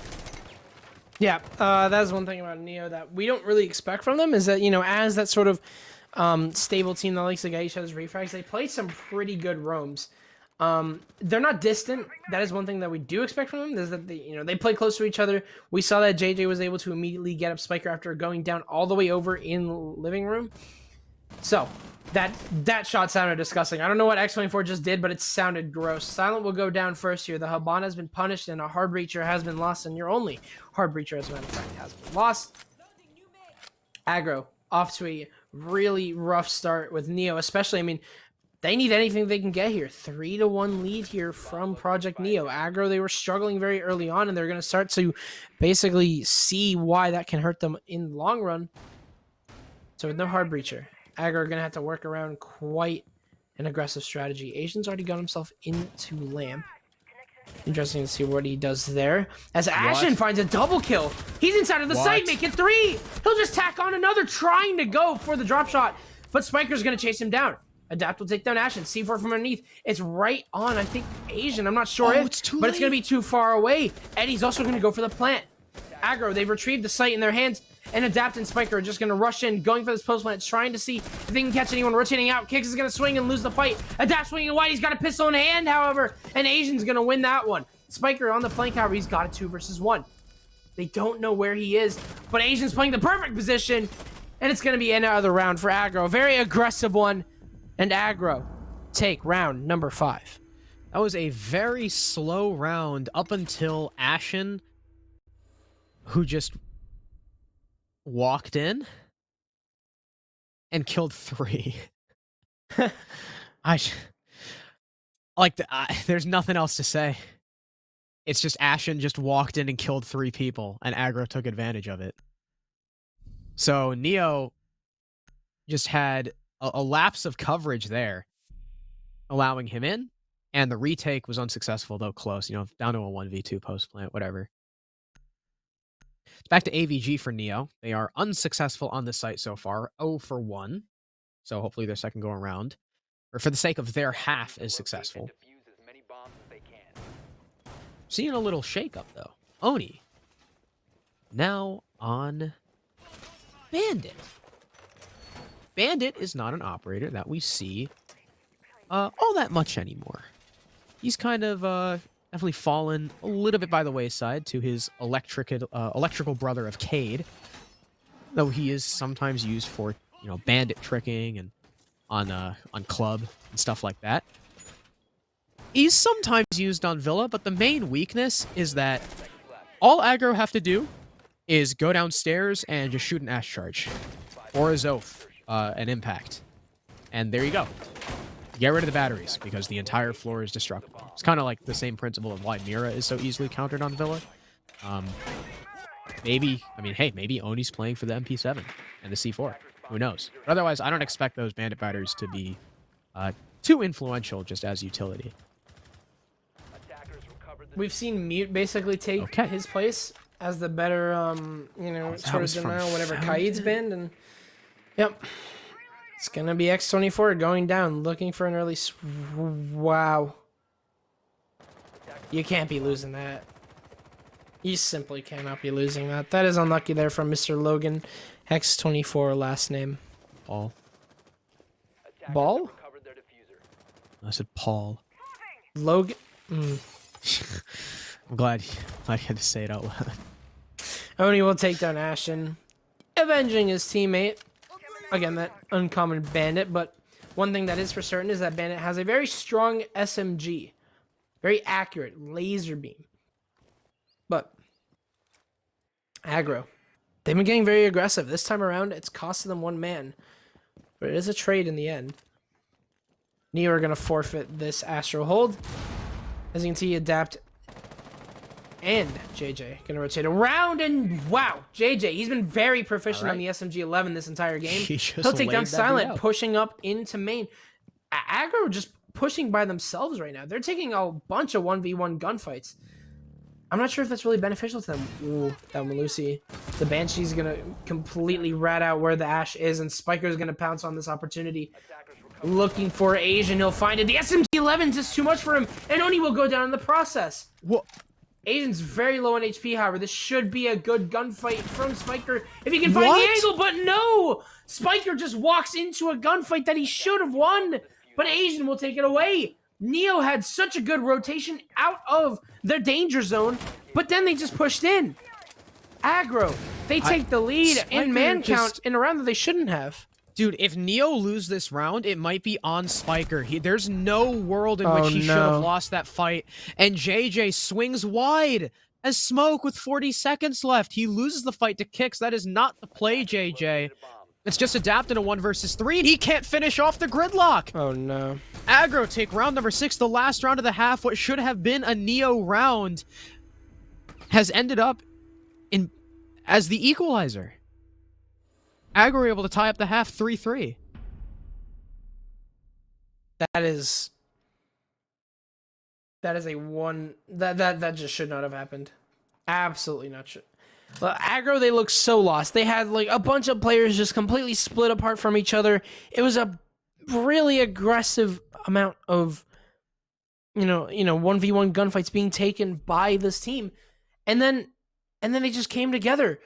And off of that flank of Spiker completely floundering, Aggro were just able to shut down any chances of Project Neo securing anything. That is huge. That is massive. That should not have gone the way that it did. You know what I just thought of? Wouldn't it be cool if Ubisoft, because they took away the Norengo and the Temper skins, what if they replaced them with Trainhard and T1 skins? Wouldn't that be cool? I'm pretty sure they're like talking with Trainhard about the Pro program or something like that. T1's a really big order, aren't they? I mean, I wouldn't know. Why not? I would assume so. I thought you were a knower. Am I a knower? You are Adam Jazzman Chasm. Of course you're a knower. I did get like an 88 on my psych test, on the AP psych test, which I wasn't very happy about. So I don't know. Well, 88. 88. Come on, man, it's psych. I mean, that's what I'm saying. I'm not a knower. Terminology. I'm not a knower. Wow. Dude, I'm still so pissed about my calc test. I got a 93 because I put in like you know how they'll do the stupid thing where instead of X they'll just have like some random letter like T. Yeah, I hate so that. when I write through a problem, I just use X just because it's easier for me to it's just easier, and I forgot to put X back in, so I just got 3 questions wrong because I put the wrong letter. I would have had 100. I'm so mad. I mean, at least you know that. Dude, X24 almost just got the 1-2 Chris Breezy. That was almost incredible from Ashen. Unfortunately, X24 was just a little bit off the mark from that C4. Is he gonna shoot the default? Why didn't he shoot the default? I think he just, we saw him like go for it. I think he just missed and then gave up and let Adapt do it. That would be a very Logan thing to do. Are you kidding me? That would be a Logan thing to do. You know what's surprising? And something that I literally just now noticed? You know how we're playing Villa? Yeah. We haven't seen a Maestro yet. I thought we did. No, that was Coastline. You're right. No Maestro. Why do that's these true. teams You're not right. want to play Maestro? Neo is like, dude, Neo used to play Maestro just all the time. Well, Asian's gonna wide swing, and he'll get taken down very swiftly by the twitch of Adapt. Wow, Adapt on the F2? I'm scared. I'm scared for Aggro. See if he does anything else in this round, as he is fairly lit up, but on the flank, being held by Oni, and Ashen goes down relatively easily. The entry duo for Aggro off the board. Mirror windows being played by Silent, something that Neo are going to have to deal with. They do have the ace, so potentially they could clear it, but Adapt will be dropped on the floor thanks to that hole in the vault wall. Now 4 versus 3, -1 man for Neo, but there's still 1 up on Aggro. One of the mirror windows does go down. It's the one watching Study, but Eddie on a jump out takes down Spiker on, I believe, the 90 repel. We've now evened up the man count with only 35 seconds left, but JJ's going to start going for this plant. There might be a C4 on with his name on it. He's just going to keep sticking it, and the gas actually doesn't touch him?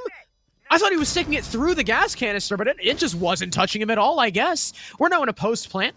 30 seconds for Aggro to find all these kills. Eddie pushing up red, does catch Oni off guard as Silent finds X24, and it's just JJ, and he whiffs!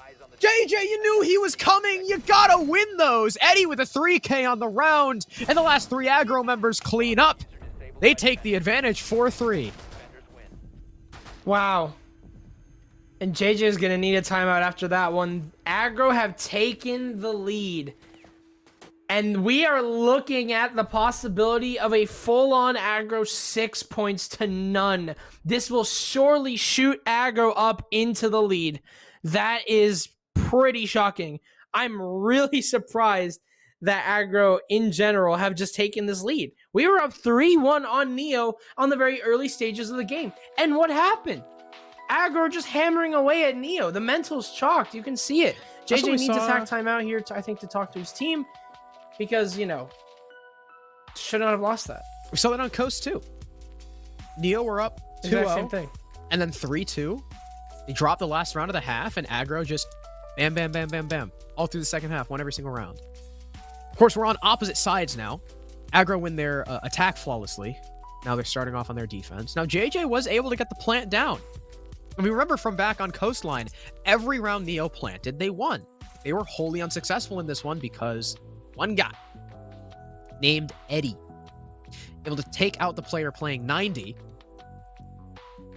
jumping back in, and despite being detected and Neo knowing that there was a guy on the bottom floor, Oni looks away from the red stairs flank, gets cut down, and JJ just whiffs. He just loses his one. He's been playing really good, but that one, you gotta ask yourself. You know, the AK-12 just isn't the SMG-11. You know why he lost that? Why? He had the 2X and not the red dot. Can you even put a red dot on that? I feel like you can't. No, you can. You can put all. You can put that would look so weird. You can put the red dot and the reflex on every gun in the game. Oh yeah, they made it so you can have like the American optics on, or like the NATO optics on every gun, including the Russian ones, right? No, Russian fuse. You can have the 2X, and I think the 1.5, but the 1X sights and the ACOG are still the Russian. They're still. Yeah, but you can use the NATO on Ace. That is weird, because the AK-12 has been only Fuse's gun until recent times. Ace is obviously now wielding one of the most powerful guns in the game. But tech timeout's done, and we have a Maestro. We have a Maestro pick, as you'll see on your screens. So I don't know what I just ate, but holy crap, it was really good. human garbage disposal moment. I think it was a lobster. Wobster? Is that what you said? It's the lobster. How am I older than you, man? I just gotta know. I'm older than you by 3 years. How are you older than me? Yeah. I'm older than you mentally. That is for certain. A lot of people are. My dad is. Well, isn't he? I hope to God he would be physically older than you. And mentally. Unless you were adopted by a man younger than you, I guess. Can't Can you adopt people over the age of 18? I would assume not. Can you adopt legal? Sorry, I'm holding my chopstick in my mouth. Can you I adopt can legal hear. adults? Oh yeah, there is a thing called adult adoption. What? Did you know that? Wait, did you know that breaking the gramophone made a sound? I never knew that. You didn't know it does like the record scratch? Yeah, I never knew that. Oh, yeah. That is amazing. It's great. I always break it because of that sound. It's really That's satisfying. awesome. It's like breaking the pots on Chalet. It's just like the sound. The ones on Coastline just disappear when you break them. It's really Dude, but weird. you know the ones on Chalet that are like white and like you gotta break it a bunch and then break the dirt and it makes that really like solid, like, that really chunky porcelain breaking sound. Oh, I love it. What's happened to Really Asian? satisfying. He's lost a Took lot a of fight HP. with took a fight with X24. He traded 1 bullet for the price of like 3 into his own body. How the hell is Adapt behind bar? I couldn't tell you. And now Ashen is like, all right, well, I gotta get the hell out of here. So Eddie now dead. You lose, well, if he had a C4, you lose a C4. If he had impacts, then it's kind of whatever. But you do lose one of your AVG roamers. Kicks now also getting lit up significantly. You've got 2 low HP players on aggro, Asian and Kicks. So Silent and Ashen probably to be doing most of the heavy lifting, at least when it comes to one-on-one gunfights. Of course, Kix still has his gas canister, so he doesn't have to play as directly as Asian the Jaeger, considering, you know, Jaeger has little to no utility beyond his ADSs. Project Neo, still with 5 men, and still a minute 20 to play with, will not only have people situated in AVG, but now reallocate some of their force to Master and get that pinch. Really good push here from Neo, and even though they got 1 kill for it, they've gotten a lot of control. You can see how kind of split up they are. They've got they've got players sitting over in the bathroom side, and they've obviously got players pushing all the way over from 90. But Ashen, he can put a wrench to the plans here as a refrag comes his way. X24 is going to fall. Your Ash is probably the best player to lose in this situation. You really need JJ alive, but it's still a loss. Adapt has to reclaim this frag because Ashen is an immediate threat right now. But he's going to rotate away. Hasn't shot the drone. Has shot the pre-play C4, though. Pretty good claim there from Adapt. Twitch has been slowly making her way back into the meta. But Asian will take down Adapt. Oni will go down as well as Silent takes down Deputy Blast. It's all up to Spiker in a 1 versus 4. The talks that JJ had just simply didn't work. And Spiker looked away at the wrong second to not notice Silent rotating away. And again, misses his chance. And again, misses his chance. It's all going to come into fruition anyway. Aggro will take the round. Round number 8's going in their way. They have increased their lead from 1 to 2 after a 3-1 round deficit. They have won 4 rounds in a row. This is the exact same thing that happened on Coastline. It's starting to happen again.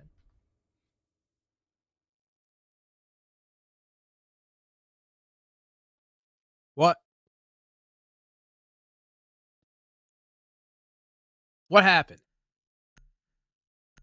Like, Neo, we're set up. We're in the process of setting up. Oh, I found my pen. Okay, sorry. Amazing. Neo, we're in the process of setting up. And then it's like Ashen on red stairs killing the first guy just caused this cataclysmic landslide onto Neo's attack. Like, I don't know what happened. But once that guy died, everybody on Neo got caught out in their positions. Like, okay, devil. And I just lost my train of thought. What is it? No, like, how did they allow Asian to get a kill? He was 1 HP. Like, Neo, again, Neo just, they're trying to set up. And although they might have the positions, they lose their fights. That run is all about positioning as well. Like, Yeah. like constantly, you see this back and forth battle of trying to take control of stuff. And And they, again, once you lose it, you lose it. they had Flanking no options are clue limited. Ashen was there. No. Also true. Yeah, The drone game from Neo has been really hit or miss. those are the kinds of mistakes that, you know, not only do you not expect Neo to make, but also those are mistakes that as minimal as they can be, will cost you a lot on a map like Villa. A lot. Little small things can really impair you moving forward. Villa's all about map control. If you lose map control, there's a very rare chance that you ever get it back because flanking on this map is really difficult. There's always a flank drone watching whatever you got. That is going to be a very unwise decision there of Ashen. Swinging into an upside down repelling Zofia will obviously reap what you'd probably not want to call the benefits. The what was like the direct antonym of benefits? Let's see. Direct antonym of benefits. Oh, detriments. Right. Reap the detriments. That's actually that sounds kind of cool. I don't know if they're semantically related though, or if they just Definitely not. sound. But they still sound good. I think that this drone is going to hear Asian, regardless of if he's even though he's missed him. I think he's heard him. Well, Asian's made a lot of noise. I hope he has, but it might not matter. Project Neo are working their way in slowly on the other side of the map. C4 is going to make that too, but nothing has been found of value there out of those two C4s. Asian will find the opening pick, make that two. The drone has failed them as Adapt and Spiker will go down. We talk about the hit or miss droning here from Project Neo. It's cost them dearly. 3-all, and all of a sudden, Project Neo have lost a big, healthy chunk of their push. they had 2 men up, and a vigil, evading intel, changes all of that. Oni does get a good pick from above, though. His vertical play from Neo working out much better here on Villa than it did on Coast. X24 getting a very good kill onto Ashen and Carpet, and now it's just Kicks in a 1v3. Can Neo finally stop the bleeding? Don't expect Kicks to clutch up, especially as he gets droned out, and there's X24 with Finisher. JJ playing very passively, hanging outside and droning in for his 2 entries before he even thinks about going for that plant. And Neo, finally, are able to take a round back, to temporarily, at least, stop the bleeding. The platelets starting to clog the wound. The proverbial wound. That was a much better entry, first off. It started to slip in the middle because of that vigil, but Neo, I think the biggest thing is they didn't get ahead of themselves. They didn't get in their own heads. They kind of took a step back and were like, okay, 3v3, let's not get too over aggressive. We still have time, and they used that time wisely.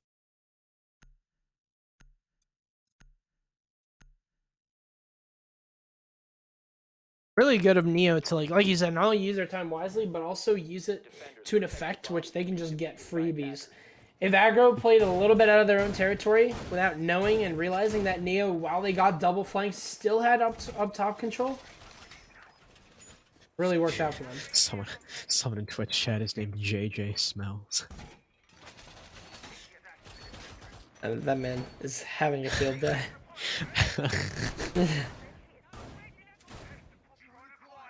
Ashen is... Oh, he got the drone.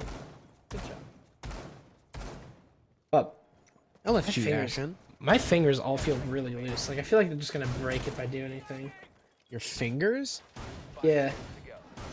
How do your fingers feel loose? What does that mean? Like, I feel like the bone in between, like before the... What's the bone before the knuckle? Or after the knuckle? Second knuckle? Is it really called the second knuckle? Oh. I was gonna say, that's a... People get paid to name it that, like... But yeah. Anyway. Neo are gonna waste their time getting inside. Got a free bullet hole entry here. Unfortunately, Adapt. Not able to claim that freebie. Ashen, they haven't droned this. They haven't droned this! But oh my word, a rare whiff from Ashen just costed him a whole lot and his team. That is absolutely mind-blowing. He should not... That was the freest of bees. All the bees. Completely free. But he couldn't get it. Rip Ashen. Only one kill in the Neo department, though. They've still got a hell of a lot of work to do.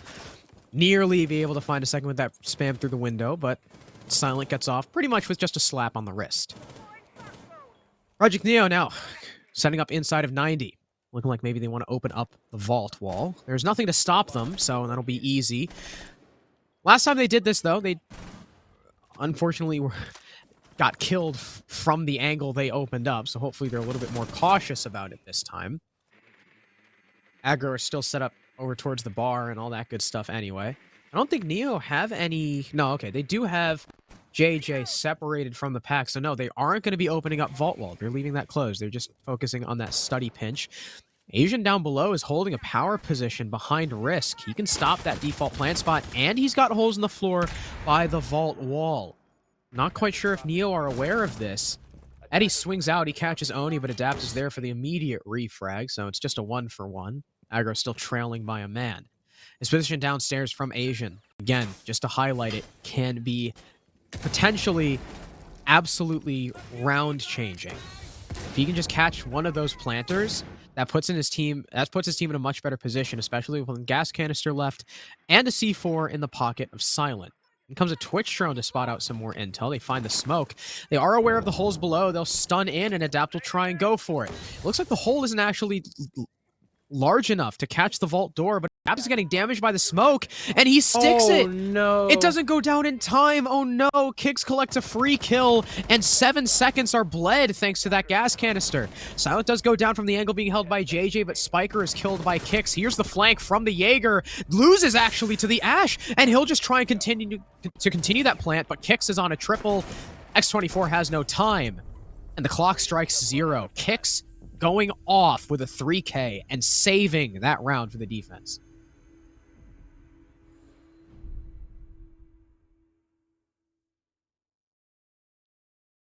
Wow.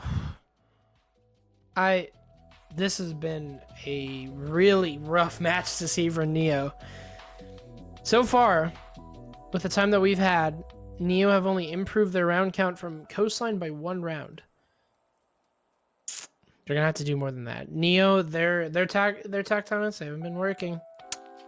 I mean, unfortunately, the talks by JJ and the scrims on Christmas coming down to what seems like a pretty rough match. Aggro, I mean, they're playing into the mind of JJ a lot. JJ is not used to playing extremely aggressive teams, and I respect that. He likes to play against teams that are structured, that are well-rounded, and that know what they're doing, and kind of break them down one by one. But Aggro are just all over the place. They swing whatever they feel like swinging.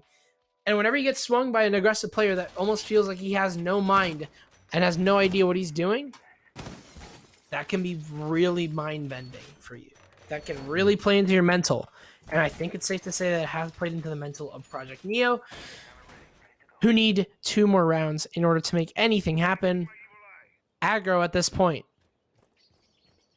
they might be able to secure first in their group by a large margin. Yeah, again, which, if Honor don't go 2-0 in their next game, they actually don't catch up with Aggro yet. So, we're in a pretty rough spot. And, to be honest, I don't know how confident I am that they can come back. Aggro have looked very good. Like really good. Oh yeah, out of this league. Yeah, and we once thought that this was going to be a full Neo game. As a matter of fact, 5 people predicted that it was going to be Project Neo taking this dub. 4 people, including me and Crow, predicted that it was going to be a tie, and 1 person, I believe it was Max Keglanek Tompkins. Yes, he predicted an Aggro victory. And you know what? I thought he was dumb as bricks, but he's about to be right. Because he usually is. Okay. We love Max. Well, Max is the one who said, "Is being a cat girl a disability?" Unironically. Sometimes, sometimes he's always a little bit of an odd one, but we love him for it. We love Max. I think if I were to describe Max, it would be eccentric. Yeah. That's definitely him in words. So, Project Neo. They've got a minute and a half, roughly, to make this attack happen and prove to us that they can hang with Aggro. Otherwise, he's going to get wrapped up in a neat little 2-0. Aggro, maybe they want to even put a bow on top. We'll start to open up that master wall with the ace. Impact goes out. Was not successful. So, that is now a wide enough opening. Well, oh no, I think it prevented the second charge, maybe? Either that or it dropped down past the pole. So, it is wide enough for Aggro, or for Neo to actually move through. It's no longer just a line of sight. It's now an avenue. We're down to a minute, and there have been no engagements so far. Really, the only damage taken has been a wayward bullet onto Kicks, and Oni breathing in some of that toxic gas. You got a lot of presence from the defense on the south side of the map by the red landing, but one of those defenders gets removed from the board. Excellent shot from JJ. He takes out Ashen, one of the big players for Aggro. You've also lost your Mute, one of your C4s. Kick sending out his second gas canister. He's only got one left, and he's very exposed. Spiker somehow finds the angle necessary, and JJ is planting. Two players inside of Astro try and stop anyone in connector, but Eddie saves the day in the nick of time, denies the plan, and Asian gets a kill onto X24. Oni's the next one up, but the Maestro gets distracted. He gets swung upon, but Eddie is there with the cover. Adapt finishes one off, but Spiker goes down, and it's just Adapt in a 1 versus 2. He's got 10 seconds left. He's got to clutch up. He's got to make the decision. He's going to go for the plant. Does he have time to? Neither defender is in range. He's going to be able to get it down, but can he get away? No! He's going to be able to kill... Or no, he can't! I thought he was going to win the fight against Asian. Eddie pressures him. He has to run through split, and Asian finds the triple kill. And I didn't think I was going to have to say this, but Aggro take a 2-0 over Project Neo. Wow. Neo are playing TSM tomorrow, by the way. They are the ones that are repping T3 in Group A of that tournament. That was a and they lost to Aggro. 7-4. Wow. That surprising almost everyone. Aggro get away with a 2-0. 6 points for them. They'll shoot up into first, and they were almost nearly... That is huge. They literally weren't even supposed to be here. No, in this league. They got in the league thanks to Survey Corps disbanding. Yeah. Also known as Ink. But well, yeah. Well, that's for like 2 seconds. But yeah. The fact that Aggro shouldn't be here and they managed to shoot themselves up against a team that is very experienced says a lot. I'm in shock. Me too. Aggro actually just took that 2-0. I can tell you Michael Exile Versamis is over the moon right now. Oh yeah. He's probably dancing to Frank Sinatra in the middle of his room right about now. I mean, wow, Aggro are just fearsome. And I think the best part about it, the reason why I love Aggro so much is because, one, I mean, they're a very entertaining team to cast because not only do they hit their shots, but they're not absolute monkeys either. Like, you can tell there's a game plan and there's strategy there. I mean, sure, it might not be strategy to the extent of teams like Neo or Aerial Arise or D2E or people like them, but there is foundation, there is coordination, and they are playing, you know, albeit a very loose style of comp, but they're still playing comp. They're not just playing ranked, and I think that's the most fascinating thing about Aggro. These guys are brand new, they're console switchovers, and they have now taken down Vale, a Challenger League team, and Project Neo, one of the top teams in the amateur scene. So, I mean, what a breakout performance from these guys. The self-proclaimed best team in T3 has been taken down by a team of switchovers. That is essentially what you just said. I just want an Aggro interview. I don't know if we're going to do one, because last time we couldn't. I hope so. Do I have to? But I really want to. We do get an interview later. It'll be a surprise who it's with. But we probably will have one. I hope. Me too. Yeah. If we don't, I'll be sad. Villa and Coastline conclude. Neo thought they got what it takes to go to Villa, or to Coastline. And unfortunately, they didn't. And honestly, what I thought was going to happen was this was going to be the bounce back on Villa. I thought that Neo was going to have that defense just tear through aggro and then make it work on attack. That didn't happen. That didn't happen whatsoever. Only 1 round on attack for Project Neo. I think in total. No. No, because they lost on Coastline due to defenses. They lost every defense. Oh, I thought you meant 1 attack on Villa. Well, yeah, yeah, 1 attack on Villa is true. Yeah, but wow, what a shock! I mean, seriously, the story was coming into this Project Neo have a lot to prove at this point. You know, they've been down. People on Twitter have been just putting them down constantly. They are, you know, the least like team probably in all of T3 ever since picking up Oni and getting the free spot from Pride. But what else is there to say about this? Neo lost to an Xbox switchover team. Not the best look for the best team in T3. That is for sure. Wow. Self-proclaimed best team in T3. Back to the drawing board for JJ and the boys. I hope they come back next week stronger, because being gifted a free spot in a league and then not making playoffs? That'd be really... I won't lie. I don't want it to happen, That'd be but rough. that would be really funny. It would be funny and rough. Yeah. It would be fuff. Runny? No, I like fuff. Yeah. Yeah. Anyway. JJ Smells is gonna have... I just realized that. JJ Smells JJ Smells is gonna have a field day. Yeah. Let's see. Oh my word. Oh yeah, Asian is right. Aggro have not yet dropped a map in SCS. Amazing looks from them. Their 2-0-2. round differential is also amazing. Yeah. Asian, if you're still listening in 5 minutes, I'm very proud of you and your boys. You guys have showed up astronomically. You guys have, I think it's apparent to pretty much everyone that you guys have exceeded all expectations so far.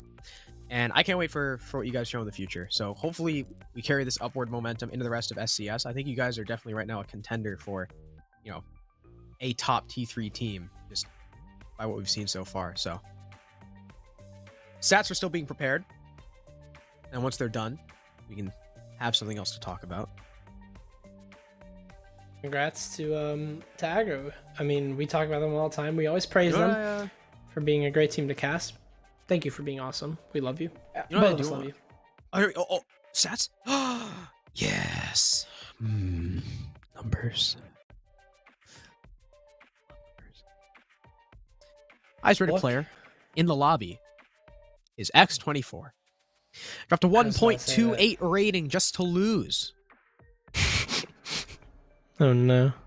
I didn't. How I did didn't say JJ? that. JJ had a 1.06 despite being -1. That's kind of funny. That dude is best highest cost, actually tied for highest cost with the lobby, or in the lobby with Eddie.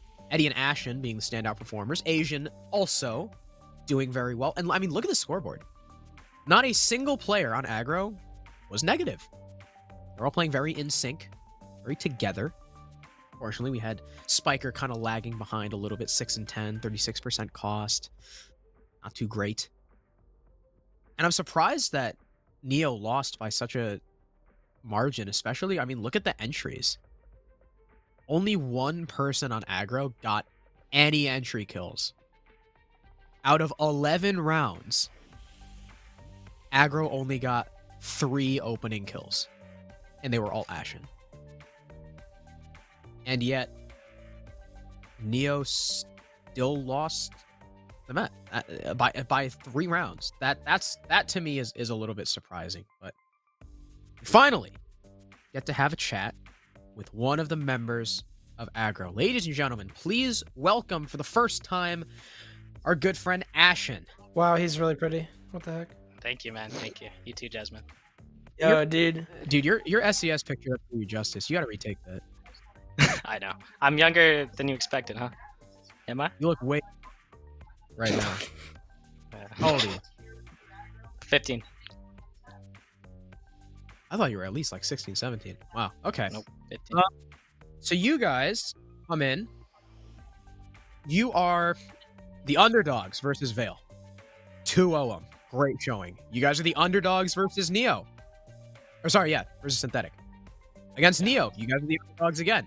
You 2-0 them. Do you guys like being kind of the team that people don't expect to show up? Because so far, you guys, every time you guys have been quote unquote supposed to lose, you guys have just exceeded expectations.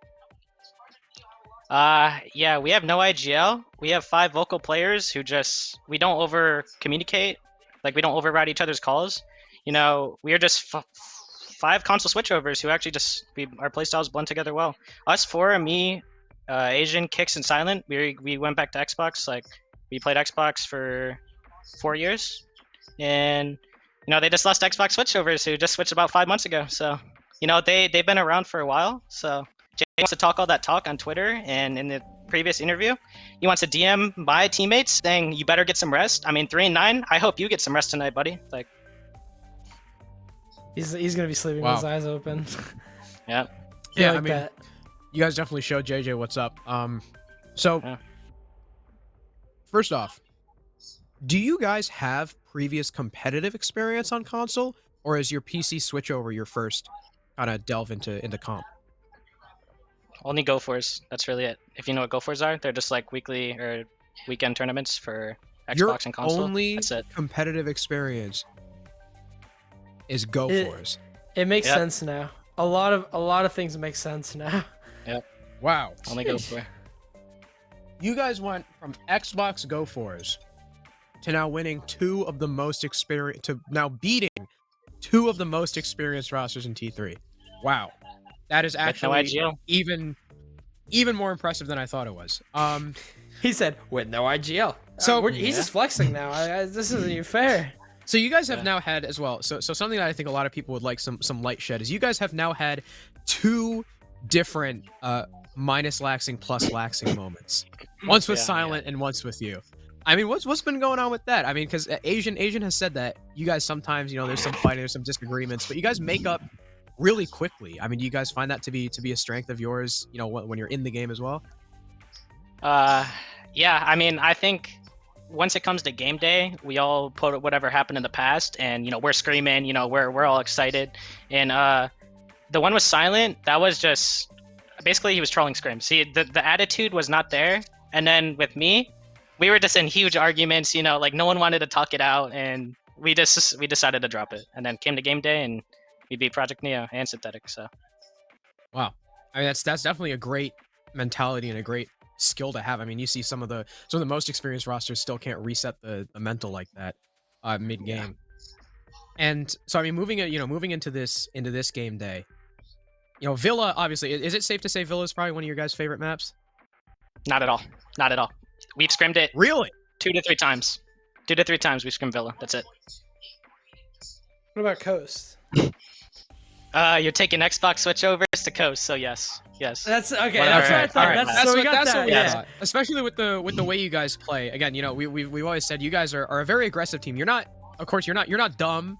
You're not playing like stupid ranked. Like you guys still look like a good comp team. But taking you guys to Coastline was definitely a head scratcher. So you guys you 7-0'd Synthetic, and then you 7-4'd one of the best Villa teams in T3, and you've only scrimmed it like 3 times. That's it. And we've odd reviewed, we banned Nomad, and we know that structured teams, sometimes they tend to fall without a Nomad.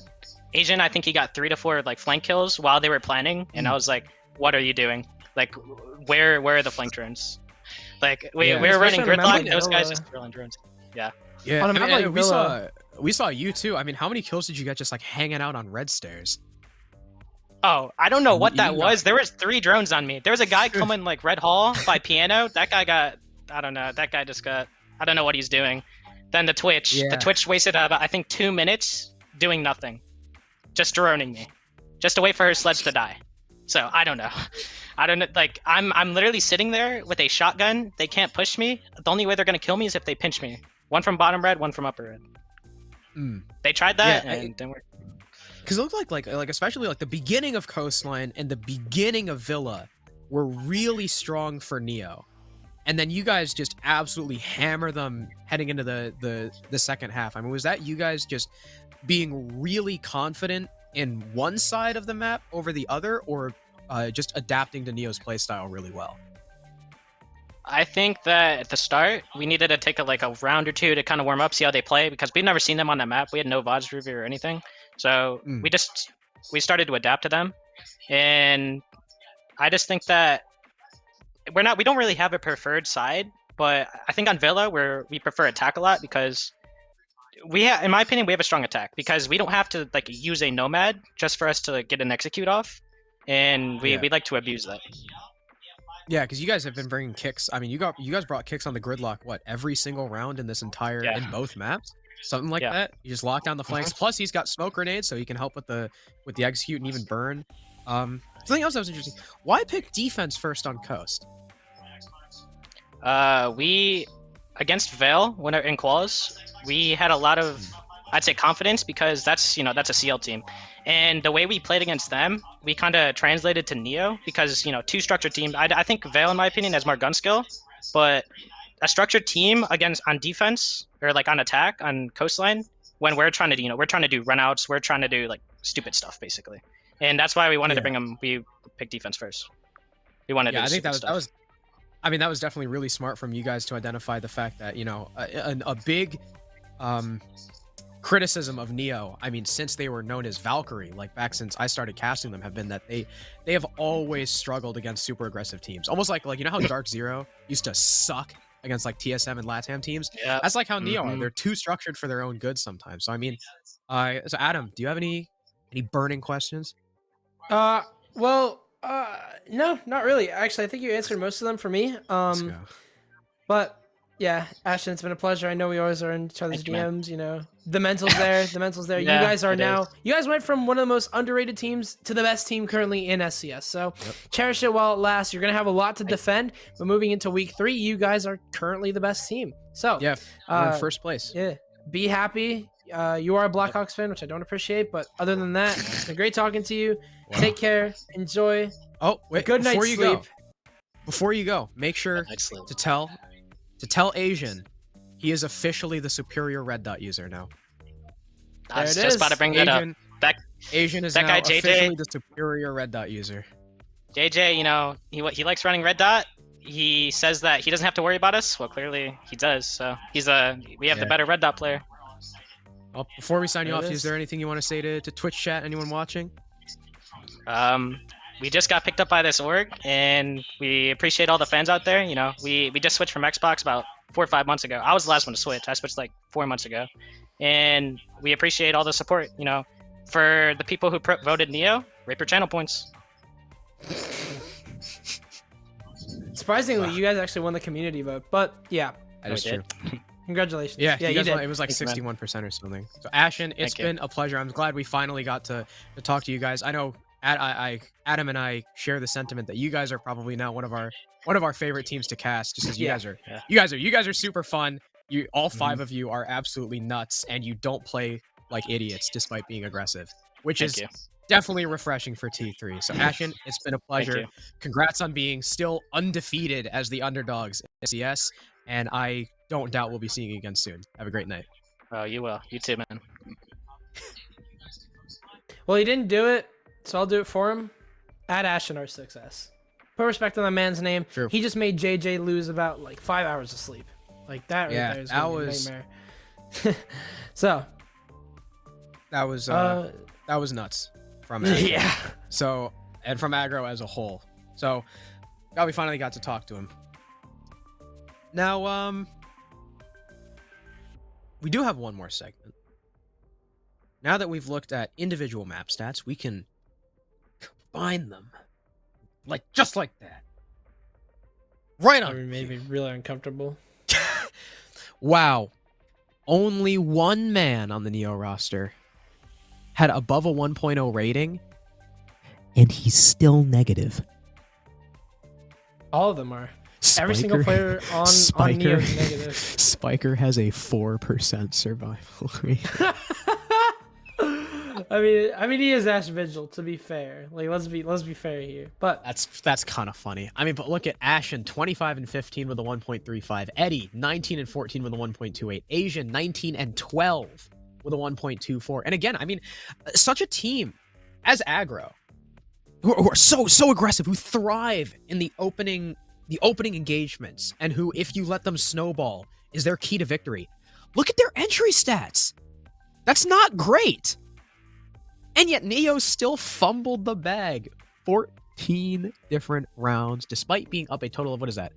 9, 11, 14, and 8. They were 14 and 8 on entry. Sorry, 14 and 7. yeah, and after 21 maps being played, So basically, every round that Neo had an opening death, they won. Every round Neo had an opening pick, they lost. That's also not true. I made that up. It's just the numbers. The numbers just coincidentally work out that way. Now, correlation is equal to causation. Again, So what we have learned today in SCS, not only is Aggro not a team to be messed with, but never trust Crow with basically anything. no, correlation equals causation. Anyone here who's taken a statistics course should know that. Well, you know what? Correlate this. So, Okay. amazing performance from Ashen and the rest of his team. We saw a rise up here of Logan trying his best, on map number 2. Couldn't do it. Adapt, very consistent pickup here for Project Neo, probably the best that they made in a long time, but with all those combined, it simply wasn't enough. Aggro take the lead in their standings. They surpass Honor and surpass the 4 Challenger League teams in their group. That is truly shocking. Honor, well, 3 Challenger three teams. Honor, Yeah. Vale, and PDHM. And ladies and gentlemen, week 2 has officially come to a close. I want to read out the standings right now. On Group A, we have Team Mystic, followed by No Plants, Aerial Arise, and Wichita Wolves, all 4 of them in playoffs contention, with Down to Earth and Nemesis sitting in the bottom 2. We'll be joined by Team Vale and PDHM, 2 of our Challenger League teams not yet in the top 4. Aggro leading the pack, followed by Honor, Neo, and Synthetic. It's a T3 takeover in Group B with the exception of Honor. Aggro looking like one of the stronger teams. Ooh, dude. Aggro versus Mystic. How cool would that match be? It's very possible with the amount, like with If the they playstyle. if they both go to Like, playoffs, we definitely see it. I mean, they're definitely going to playoffs. I think that's out of the question. Definitely. I definitely see these standings. I think the Group B standings, I think, are a hell of a lot more volatile than the Group A. The only one from Group A that I can see switching out is maybe D2E in for either Wichita Wolves or No Plants dropping out. But either way, week 2's done. But before we sign off, one last message for you guys. As you know, these are all reschedules. That is because Thursday, Friday, Saturday is the DZ NSG event. And there's a lot of our SCS teams playing in that. Project Neo, Aerial Arise, Team Mystic, and that's it. Those 3. They'll be joined by the likes of Joe Academy,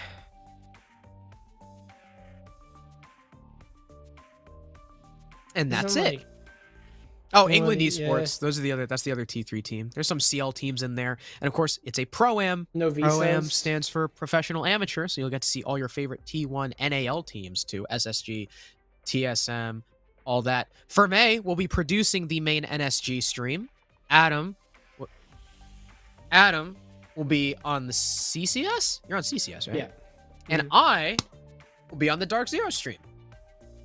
Again, Who I'm casting with, though, will be a surprise for that day. It's another T2 caster, a T2 caster that I get along with very well. So I hope you all, and who shares a lot of my humor. So hopefully that'll be an enjoyable one. I think Lonnie's actually desk hosting the DZ stream. Oh no, me, my co-caster, and Lonnie Lightning on a desk. That's gonna be a wild ride. But we will see you again tomorrow in the NSG, DZ, and CCS streams. Tune back next Wednesday for your regularly scheduled SCS program at 6 p.m. EST. There'll be 2 games that day, most likely. But until then, we love you all. Thank you for joining our 2 games today. They were both bangers, especially this last one. Congratulations to Team Mystic for their 2-0, and congratulations to Aggro for the 2-0 of their own. We love you all. Have a very good night.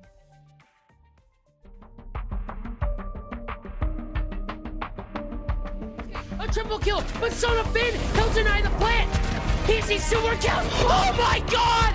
Sona Finn will find more! Where's Miracle? He's trying to come upstairs, but Crafty will get the ace. He'll get the plant. He'll do it all. Device, misses shots. He's gonna have to go for the front. Oh, He pushes Dylan! on through. Dylan is better. Round 2, and there's another as Tyrant is finished off, and they all line up for Bone.